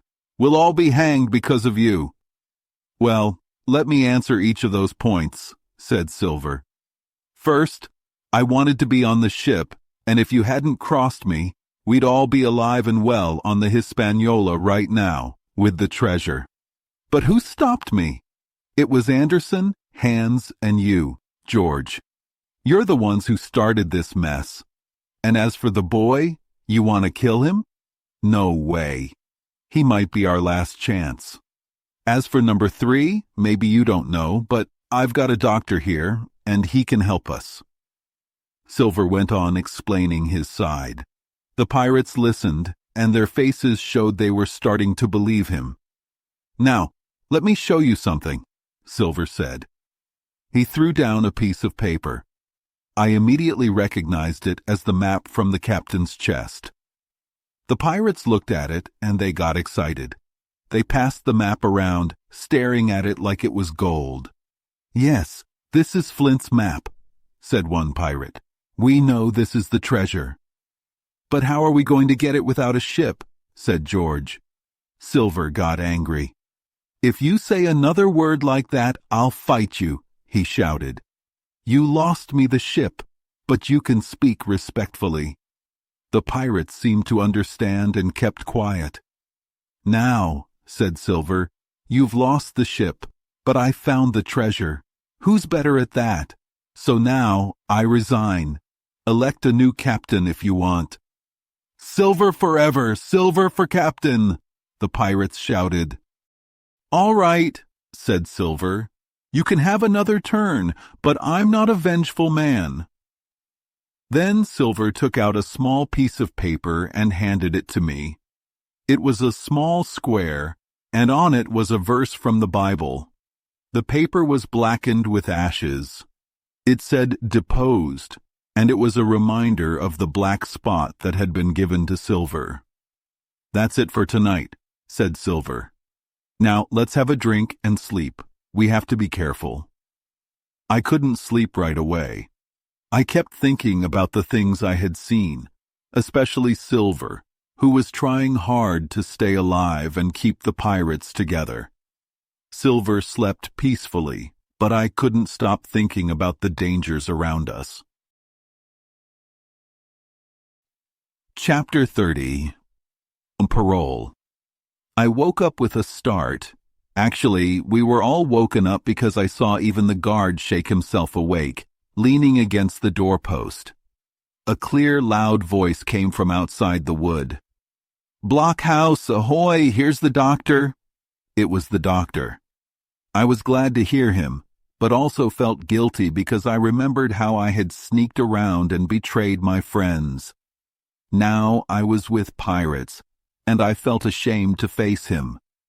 The doctor must have gotten up early because the sun hadn't fully come up yet. I ran to the window and looked out. I saw the doctor standing, like Silver had before, in the fog up to his knees. "You, doctor! Good morning, sir!" shouted Silver, sounding happy. "Up early as always. It's the early bird that gets the food. George, help Dr. Livesey over the side of the ship. Everything's good. All your patients are doing well." Silver kept talking, acting like his old self, standing on the hill with his crutch under his arm, smiling and chatting like nothing was wrong. "We have a surprise for you too, sir," he continued. "We have a new guest here. He's been sleeping well, right next to me, all night." Dr. Livesey was almost at the cook's side now, and I could hear the change in his voice when he said, "Not Jim?" "The same Jim as ever," Silver replied. The doctor stopped, not saying anything, and it took him a few seconds to start walking again. "Well," he said at last, "duty first, pleasure later, as you might say, Silver. Let's take a look at your patients." He walked into the house and nodded at me without saying anything, then went straight to work with the sick pirates. Even though his life was in danger, he acted calm and professional, as though he were just visiting a normal family in England. The pirates acted like nothing was wrong, as if he was still the ship's doctor and they were still his crew. "You're doing well," the doctor said to one pirate with a bandaged head. "Your head must be as hard as iron. George, how are you? Your liver is upside down. Did you take the medicine?" Aye, sir," answered Morgan. "Well," said the doctor with a smile, "since I'm the doctor for these mutineers, I make it a point not to lose any man for King George and the gallows." The pirates looked at each other, but said nothing. "Dick doesn't feel well, sir," said one pirate. "Doesn't he?" replied the doctor. "Come here, Dick. Let me see your tongue. No wonder. You have a fever." Morgan added, "That comes from messing with Bibles." "That comes from being fools and not knowing good air from poison," the doctor said. "You camped in a swamp, and now you have malaria? Silver, I'm surprised at you. You're smarter than most, but you don't know the first thing about staying healthy." After giving them all some medicine, the doctor said, "That's done. Now I'd like to speak to that boy." At first, George Merry, who was by the door, swore and refused. Silver slammed his hand on a barrel. "Silence!" he shouted, looking at them like a lion. "Doctor, I've been thinking about that. I know you care for the boy. We trust you, and you can speak to him. Hawkins, will you promise as a young gentleman not to run away?" I quickly agreed to give my word. "Then, doctor," said Silver, "you go outside, and once you're out, I'll bring the boy to you, and you can talk." When the doctor left the house, the pirates immediately started to complain. They said Silver was trying to save himself and betray them. I didn't know how Silver could calm them down, but he was very clever, and he managed to get them to stop talking. "Slow down, lad," Silver said to me. "We don't want them to see us hurry." We walked slowly to where the doctor was waiting outside. When we got close enough, Silver stopped. "Doctor, you should remember this," he said. "I saved the boy's life, and I was deposed for it. You can ask him. When a man is in my position, you should give him a kind word. It's not just my life, it's the boy's too. Please speak kindly to me. the doctor asked. "John, are you afraid?" Silver's voice was shaky as he replied, "I'm no coward, but I'm scared of the gallows. You're a good man, doctor. I've done bad things, but I hope you don't forget the good I've done. I'll leave you two alone now." He stepped back, sat on a tree stump, and began to whistle, keeping an eye on me, the doctor, and the other pirates who were busy with breakfast. The doctor looked at me sadly. "Here you are, Jim. I can't blame you, but I will say this. When Captain Smollett was well, you wouldn't have left. When he was sick, though, it was cowardly." I began to cry. "Doctor, I've blamed myself enough. I'm ready to die, but I'm scared of torture. If they torture me, I might say where the ship is." "The ship?" the doctor asked quickly. I told him about how I found the ship in North Inlet. It was on the southern beach, below high water, and at half tide it would be high and dry. The doctor listened carefully. "This is fate," he said. "You've saved our lives. Do you think we'll let you die now? We won't let you lose yours. You found the plot, and you found Ben Gunn. That was the best thing you've done. You've saved us all." He then turned to Silver. "I'll give you some advice. Don't hurry to find the treasure." Silver answered, "I'm only trying to save myself and the boy. You may lay to that." "Well," said the doctor, "look out for trouble when you find it." Silver replied, "If I'm to live, I have to find the treasure. I can't help it." The doctor nodded. "If we both survive, I'll do my best to help you, but I can't promise anything." Silver's face lit up. "You couldn't say more, sir. Thank you." The doctor shook my hand, nodded to Silver, and left, walking quickly into the forest. Chapter 31. The Treasure Hunt. Flint's Pointer. "Jim," said Silver when we were alone, "if I saved your life, you saved mine. I won't forget it. I saw the doctor waving to you to run. I saw it with my eye, and I saw you say no, as clear as day. Jim, that's one to you. This is the first bit of hope I've had since the attack failed, and I owe it to you. And now, Jim, we are going to search for treasure with secret orders, and I don't like it.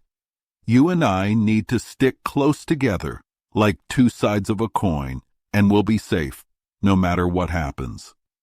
Just then, someone called from the fire that breakfast was ready. We sat down around the fire, eating biscuits and fried food. They had made a big fire, hot enough to cook a big animal, and it was so hot that they could only get close to it from the side where the wind was blowing. They had cooked too much food, and one of them laughed and threw the leftover food into the fire, which blazed even higher. I had never seen men so careless about the future. They didn't worry about saving anything for later. They just ate and threw away what they didn't need. Even though they were brave in a fight, I could see they weren't ready for a long journey. Silver, eating his food with Captain Flint on his shoulder, didn't say anything about their carelessness. I was surprised by this because I thought Silver was smarter than that. "Yes, mates," said Silver. "It's good you have barbecue to think for you. I got what I wanted. They have the ship, but I don't know where. Once we find the treasure, we'll have to move fast and figure it out. Then, us who have the boats will be in control." Silver kept talking, with his mouth full of food, and this helped the men feel hopeful. I think it also made Silver feel better. "As for the hostage," he said, "this is the last talk with those he loves. I have my news from him, and I thank him for it. But it's over now. When we go treasure hunting, I'll take him with us, like gold, in case something happens. And when we have the ship and the treasure and we're on the sea, we'll talk about Mr. Hawkins and give him his share for all his help." The men were in a good mood now, but I was worried. If Silver's plan worked, he would be a traitor to us. He would rather have money and freedom with the pirates than just escape from being hanged. Even if he kept his word with Dr. Livesey, there would still be danger. I would have to fight for my life against 5 strong pirates. I was also worried because my friends had left the stockade and given up the map. I didn't understand why they did that. And the doctor had warned Silver about squalls. I was uneasy as I ate breakfast and followed my captors on the treasure hunt. We all looked strange. We were all wearing old sailor clothes, and the pirates, except for me, were armed with guns and knives. Silver had 2 guns, a big knife, and a pistol in each coat pocket. Captain Flint was sitting on his shoulder, talking nonsense. I had a rope tied around my waist, and I followed Silver, who held the other end of the rope in his hand or teeth, leading me like a bear on a leash. The other men carried tools like picks and shovels, and some carried food and brandy. I saw that all the supplies came from our stock. Silver's words were true. If he and his men hadn't made a deal with the doctor, they would have had to live on water and whatever they could hunt. We set out with everything we needed, even the man with the injured head, who should have stayed in the shade. We walked to the beach where the 2 small boats waited for us. The boats were in bad shape, one with a broken seat, and both were dirty and had water in them. But we had to take them for safety, so we split into the 2 boats and started rowing. As we rowed, we talked about the map. The Red Cross was too big to be useful, and the note on the back was unclear. The note said, "Tall tree, spyglass shoulder, bearing a point to the N of NNE, Skeleton Island ESE, and by E 10 feet. The tall tree was the most important mark, but we had no idea which tree it was. We could see a hill ahead of us with trees growing on it. Some were taller than the others, but we would have to use a compass to figure out which one was the right tree. Even though we didn't know which tree it was, each man picked his own favorite tree. Silver just shrugged and told them to wait until we got there. We rowed slowly to save energy, and after a long time, we landed at the mouth of a second river. From there, we started climbing the hill. At first, the ground was soft and wet, and the plants made it hard to walk. But soon, the hill became steeper, and the ground turned to stones. The trees became more spread out, and the air felt fresh and nice. We spread out to search, and Silver and I walked slowly behind. I had to help Silver sometimes, or he would have fallen down the hill. We had walked about half a mile when someone yelled in fear. The others ran to see what had happened. "He didn't find the treasure," said old Morgan. "It's up on top." But when we reached the spot, we found something very different. At the foot of a big pine tree, a human skeleton was lying on the ground, covered in green vines. For a moment, we all felt scared. "He was a sailor," said George Merry, who was braver than the rest, and went closer to look at the clothes. "Yes," said Silver. "It looks like a sailor. But why are the bones lying like this? It's not natural." We looked again, and it seemed strange that the body was lying so perfectly straight, with the feet pointing one way and the hands pointing the other way. "I have an idea," said Silver. "Look at the compass. The skeleton is pointing straight toward the island. Let's check the direction." We checked, and the compass read exactly where the island was. "I knew it," said Silver. "This is a sign. Flint did this. He killed these men, and then he set the skeleton here to point the way to the treasure." The men started talking about Flint. They all agreed he had died badly, and his spirit might still be around. Silver told them to stop talking and focus on finding the treasure. We all started moving again, but now the pirates were walking together, quietly, not shouting anymore. They were scared of the dead pirate's spirit. Chapter 32. The Treasure Hunt, the Voice Among the Trees. Because of the fear they felt and to give Silver and the sick men a break, the group sat down as soon as they reached the top of the hill. The hill sloped down towards the west, so we could see a wide view from where we stopped. In front of us, over the trees, we could see the coast with waves hitting it. Behind us, we could see not only the place where the ships had been, but also a big part of the open sea to the east. The spyglass hill stood high above us, with trees in some places and steep cliffs in others. The only sounds were the waves far away and the many insects in the bushes. There were no ships or people in sight, and the quiet made everything feel very lonely. Silver sat down and looked at his compass. "There are 3 tall trees in a line from Skeleton Island," he said. "The spyglass shoulder is that point over there. Finding the treasure will be easy now. I'm thinking of resting first." "I don't feel well," said Morgan. "Thinking about Flint, I think it made me feel bad." "Well, you should thank your stars that he's dead," said Silver. "He was a scary man," said another pirate with a shiver. "His face was blue." "That's because of the rum," said Mary. "Blue? Yes, he was blue. That's the truth." Ever since they found the skeleton, the pirates had been talking quietly. Now they were almost whispering, and the quietness of the forest made their voices almost disappear. Suddenly, from the trees in front of us, a thin, high voice started singing a familiar song.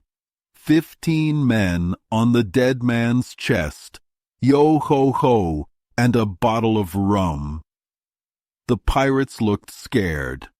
The color drained from their faces. Some stood up quickly, some grabbed each other, and Morgan fell to the ground. "It's Flint for sure!" cried Mary. The singing stopped as quickly as it had started, like someone had put a hand over the singer's mouth.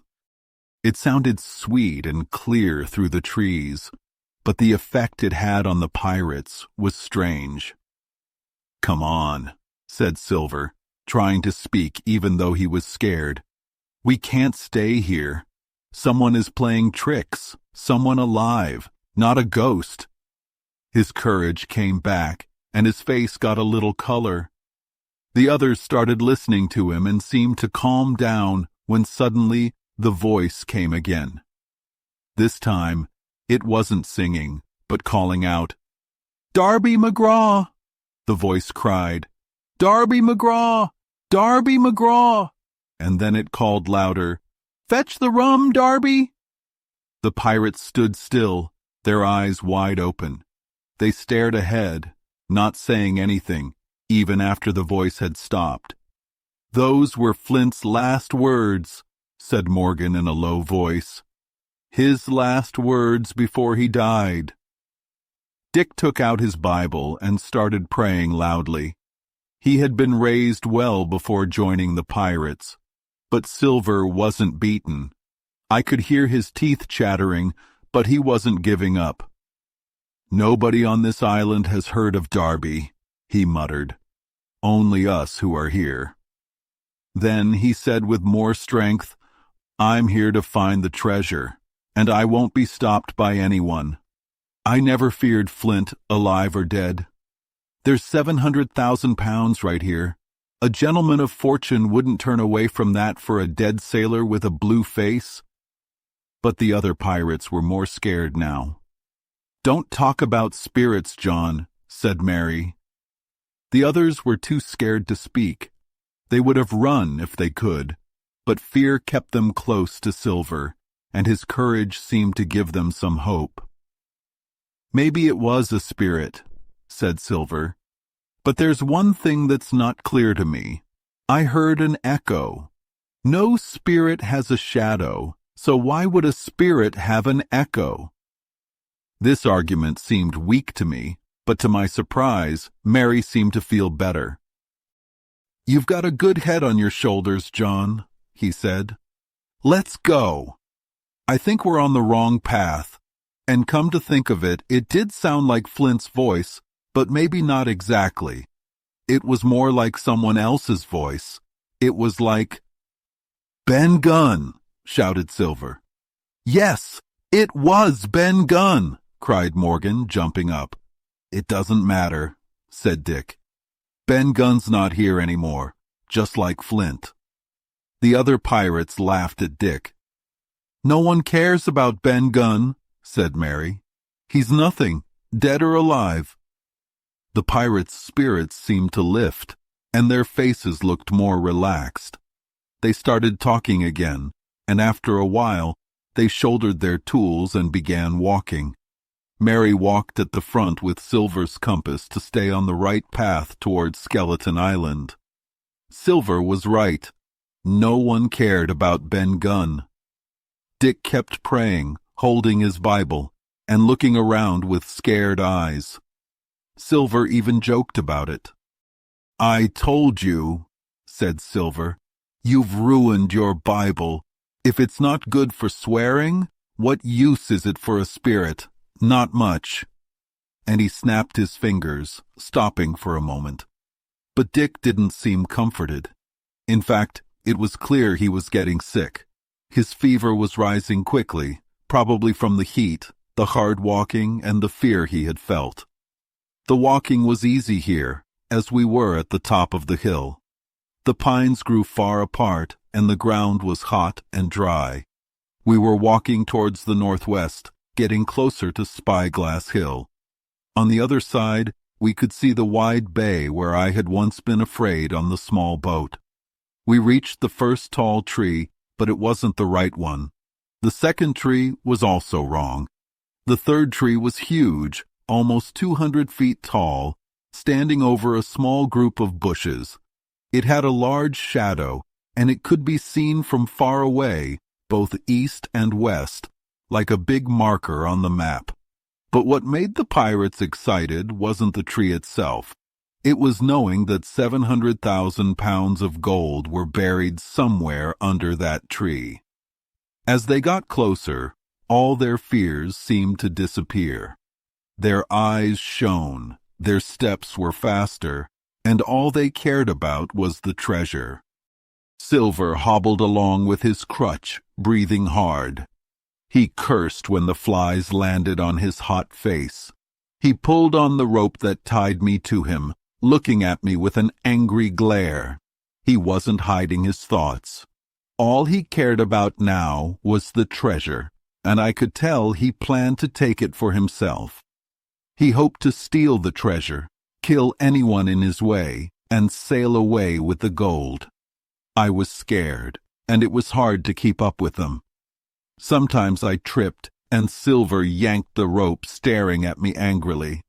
Dick, who had fallen behind, was talking to himself, praying and cursing as his fever got worse. His sickness made me feel worse too, and I couldn't stop thinking about the terrible things that had happened on this very hill.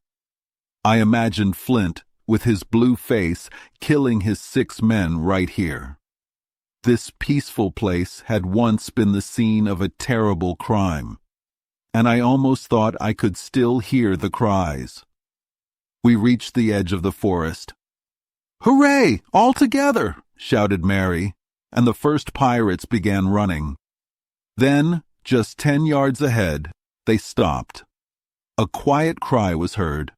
Silver hurried forward, digging his crutch into the ground, and soon he and I stopped too.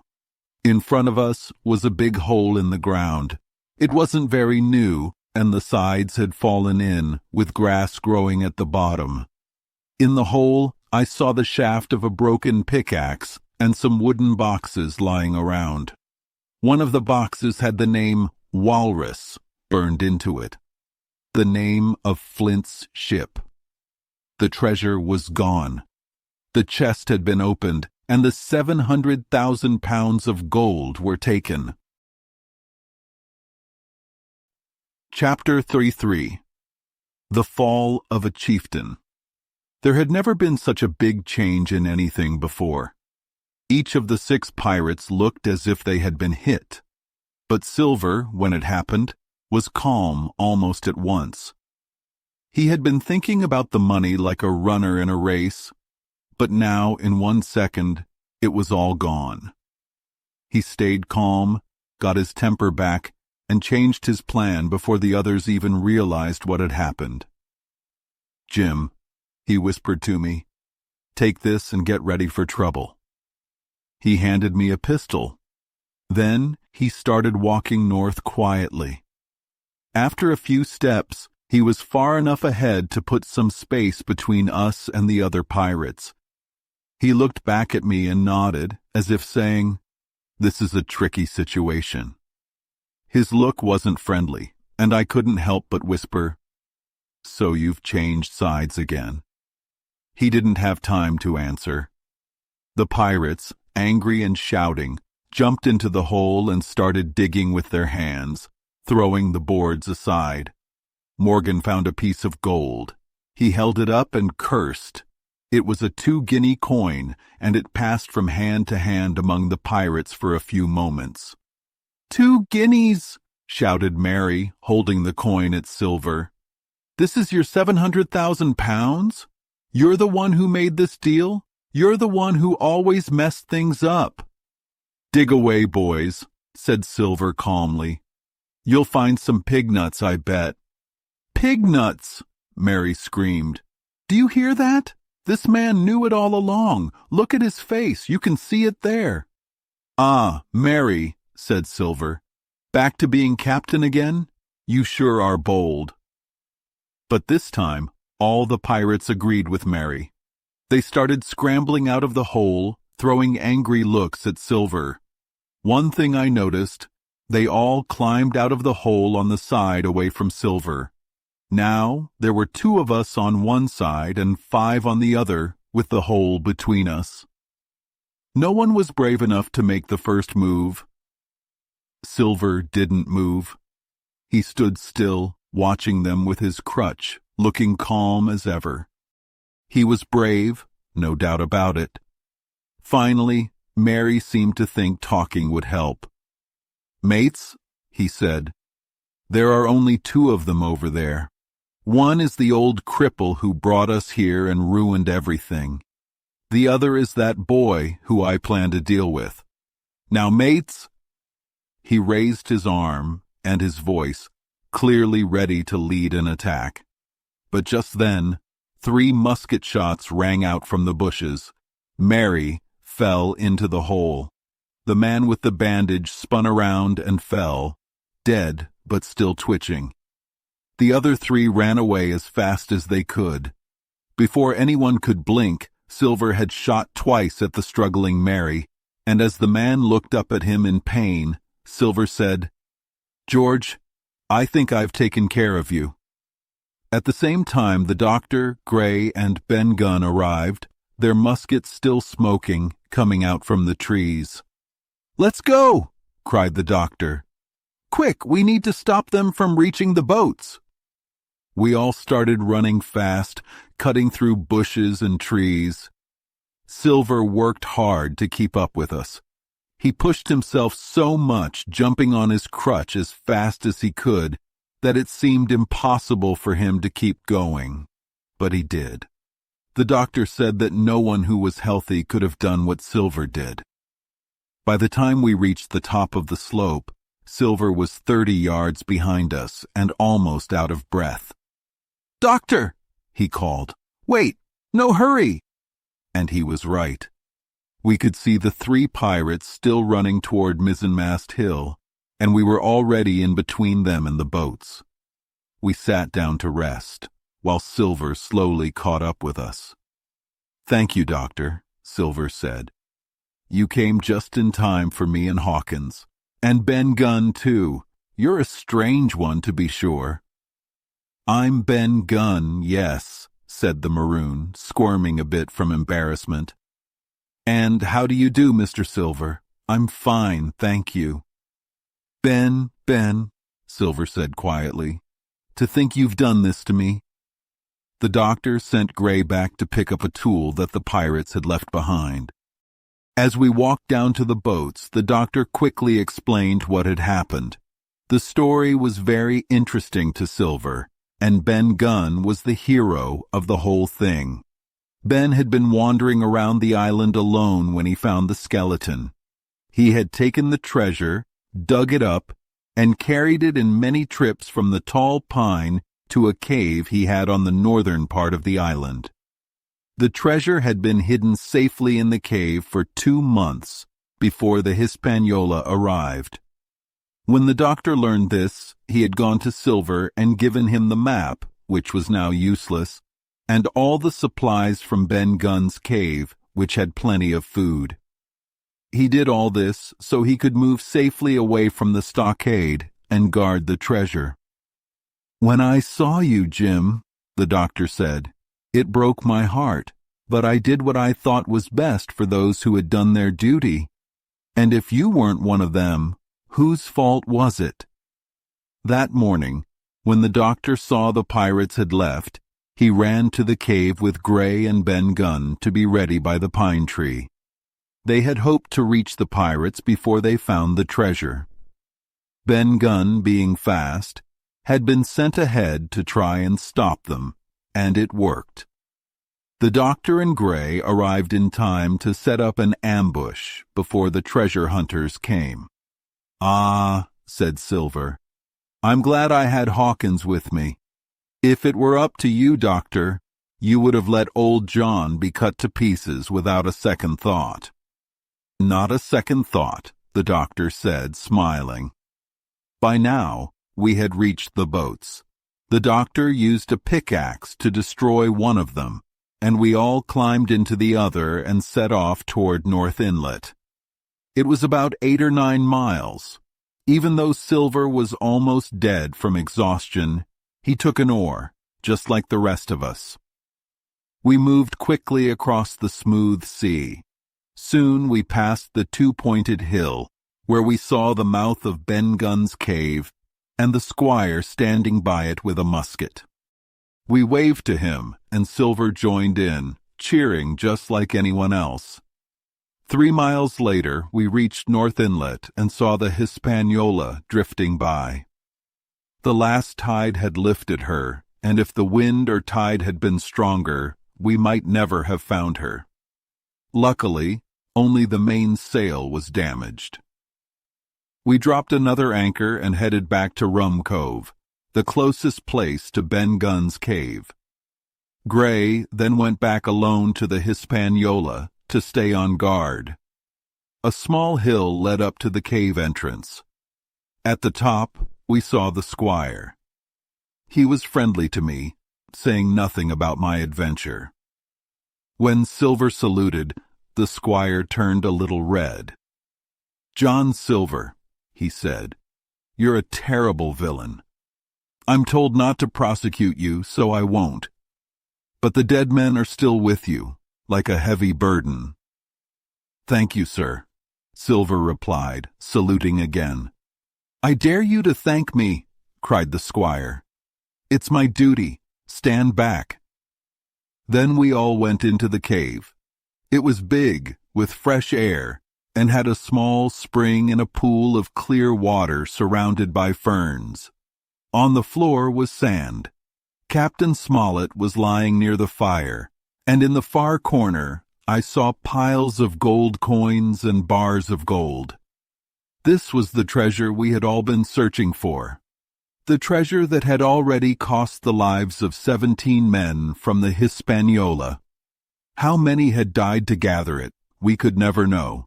But 3 men still remained on the island: Silver, Morgan, and Ben Gunn, each of whom had taken part in the crimes that led to this treasure. "Come in, Jim," said the captain.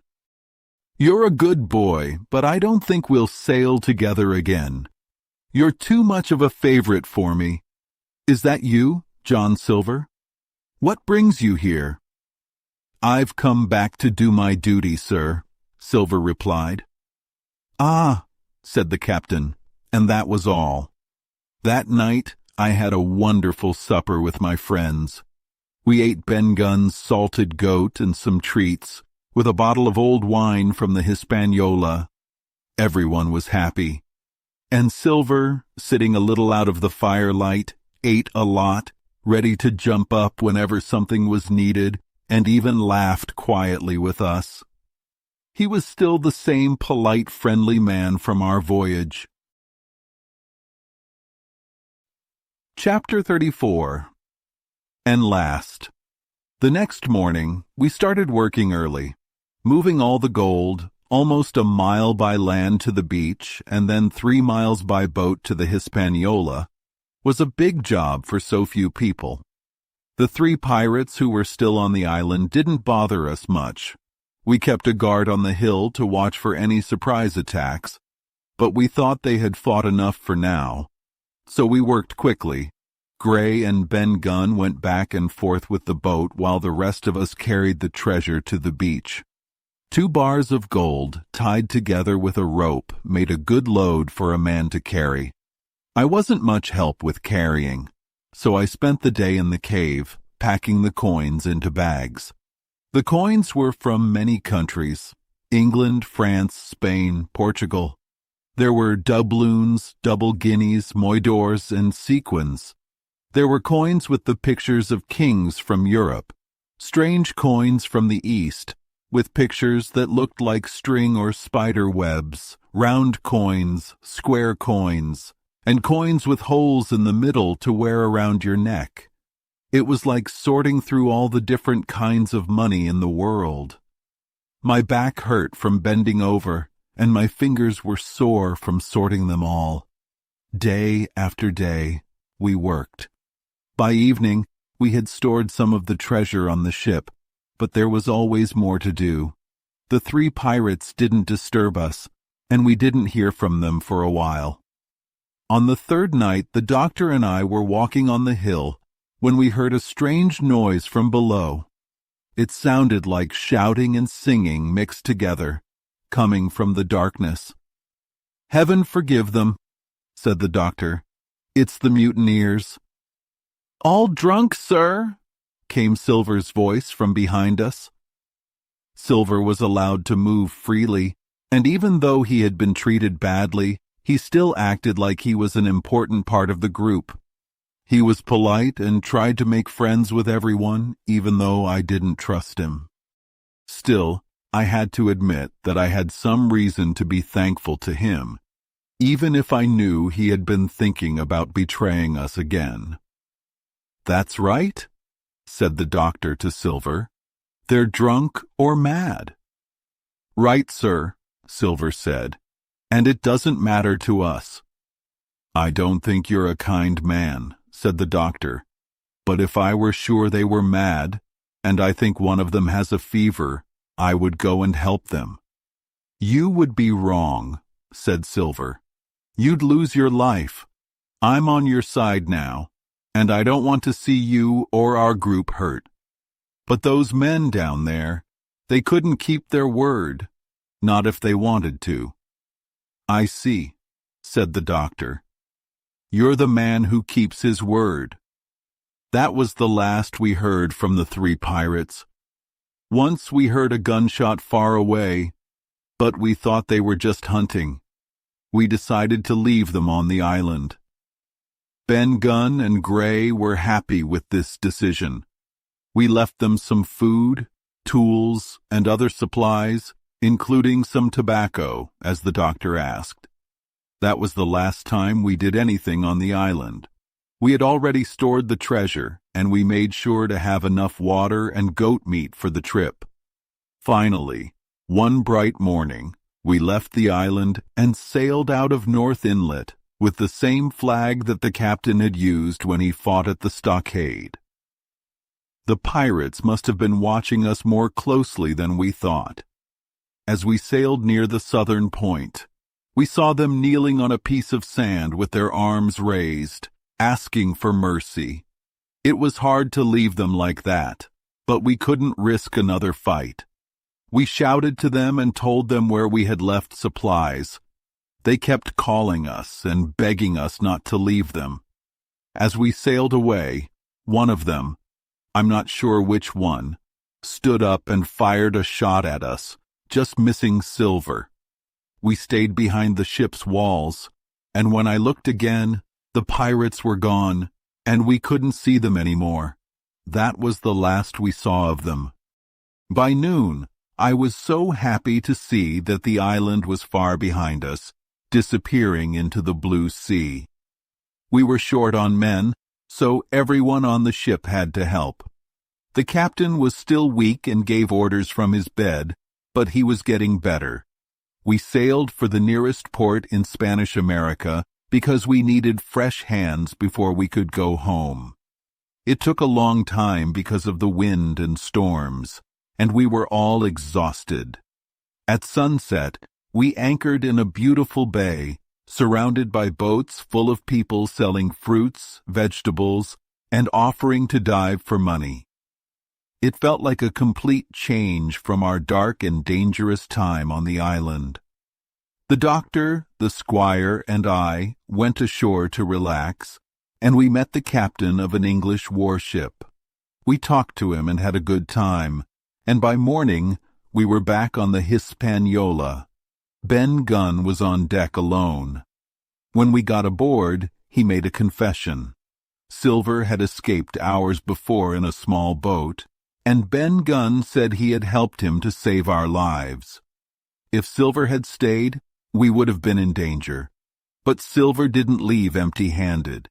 He had cut through a wall and taken a sack of coins, worth a lot of money, to help him escape. We were glad to be rid of him. After that, we finished our trip home. When the Hispaniola reached Bristol, the company was getting ready to send out another ship.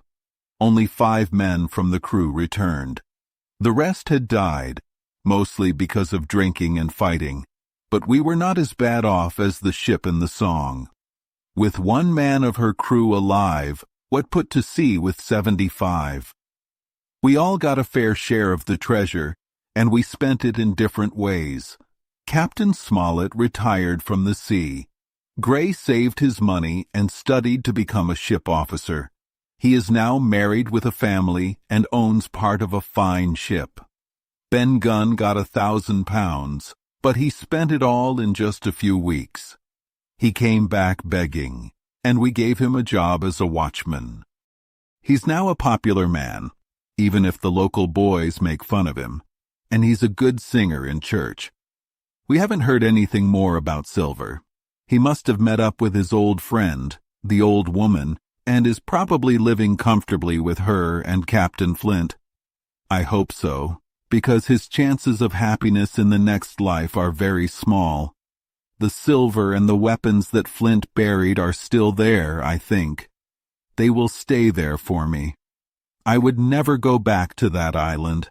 The worst dreams I have are when I hear the sound of the waves on the shore, or wake up with the voice of Captain Flint still in my head.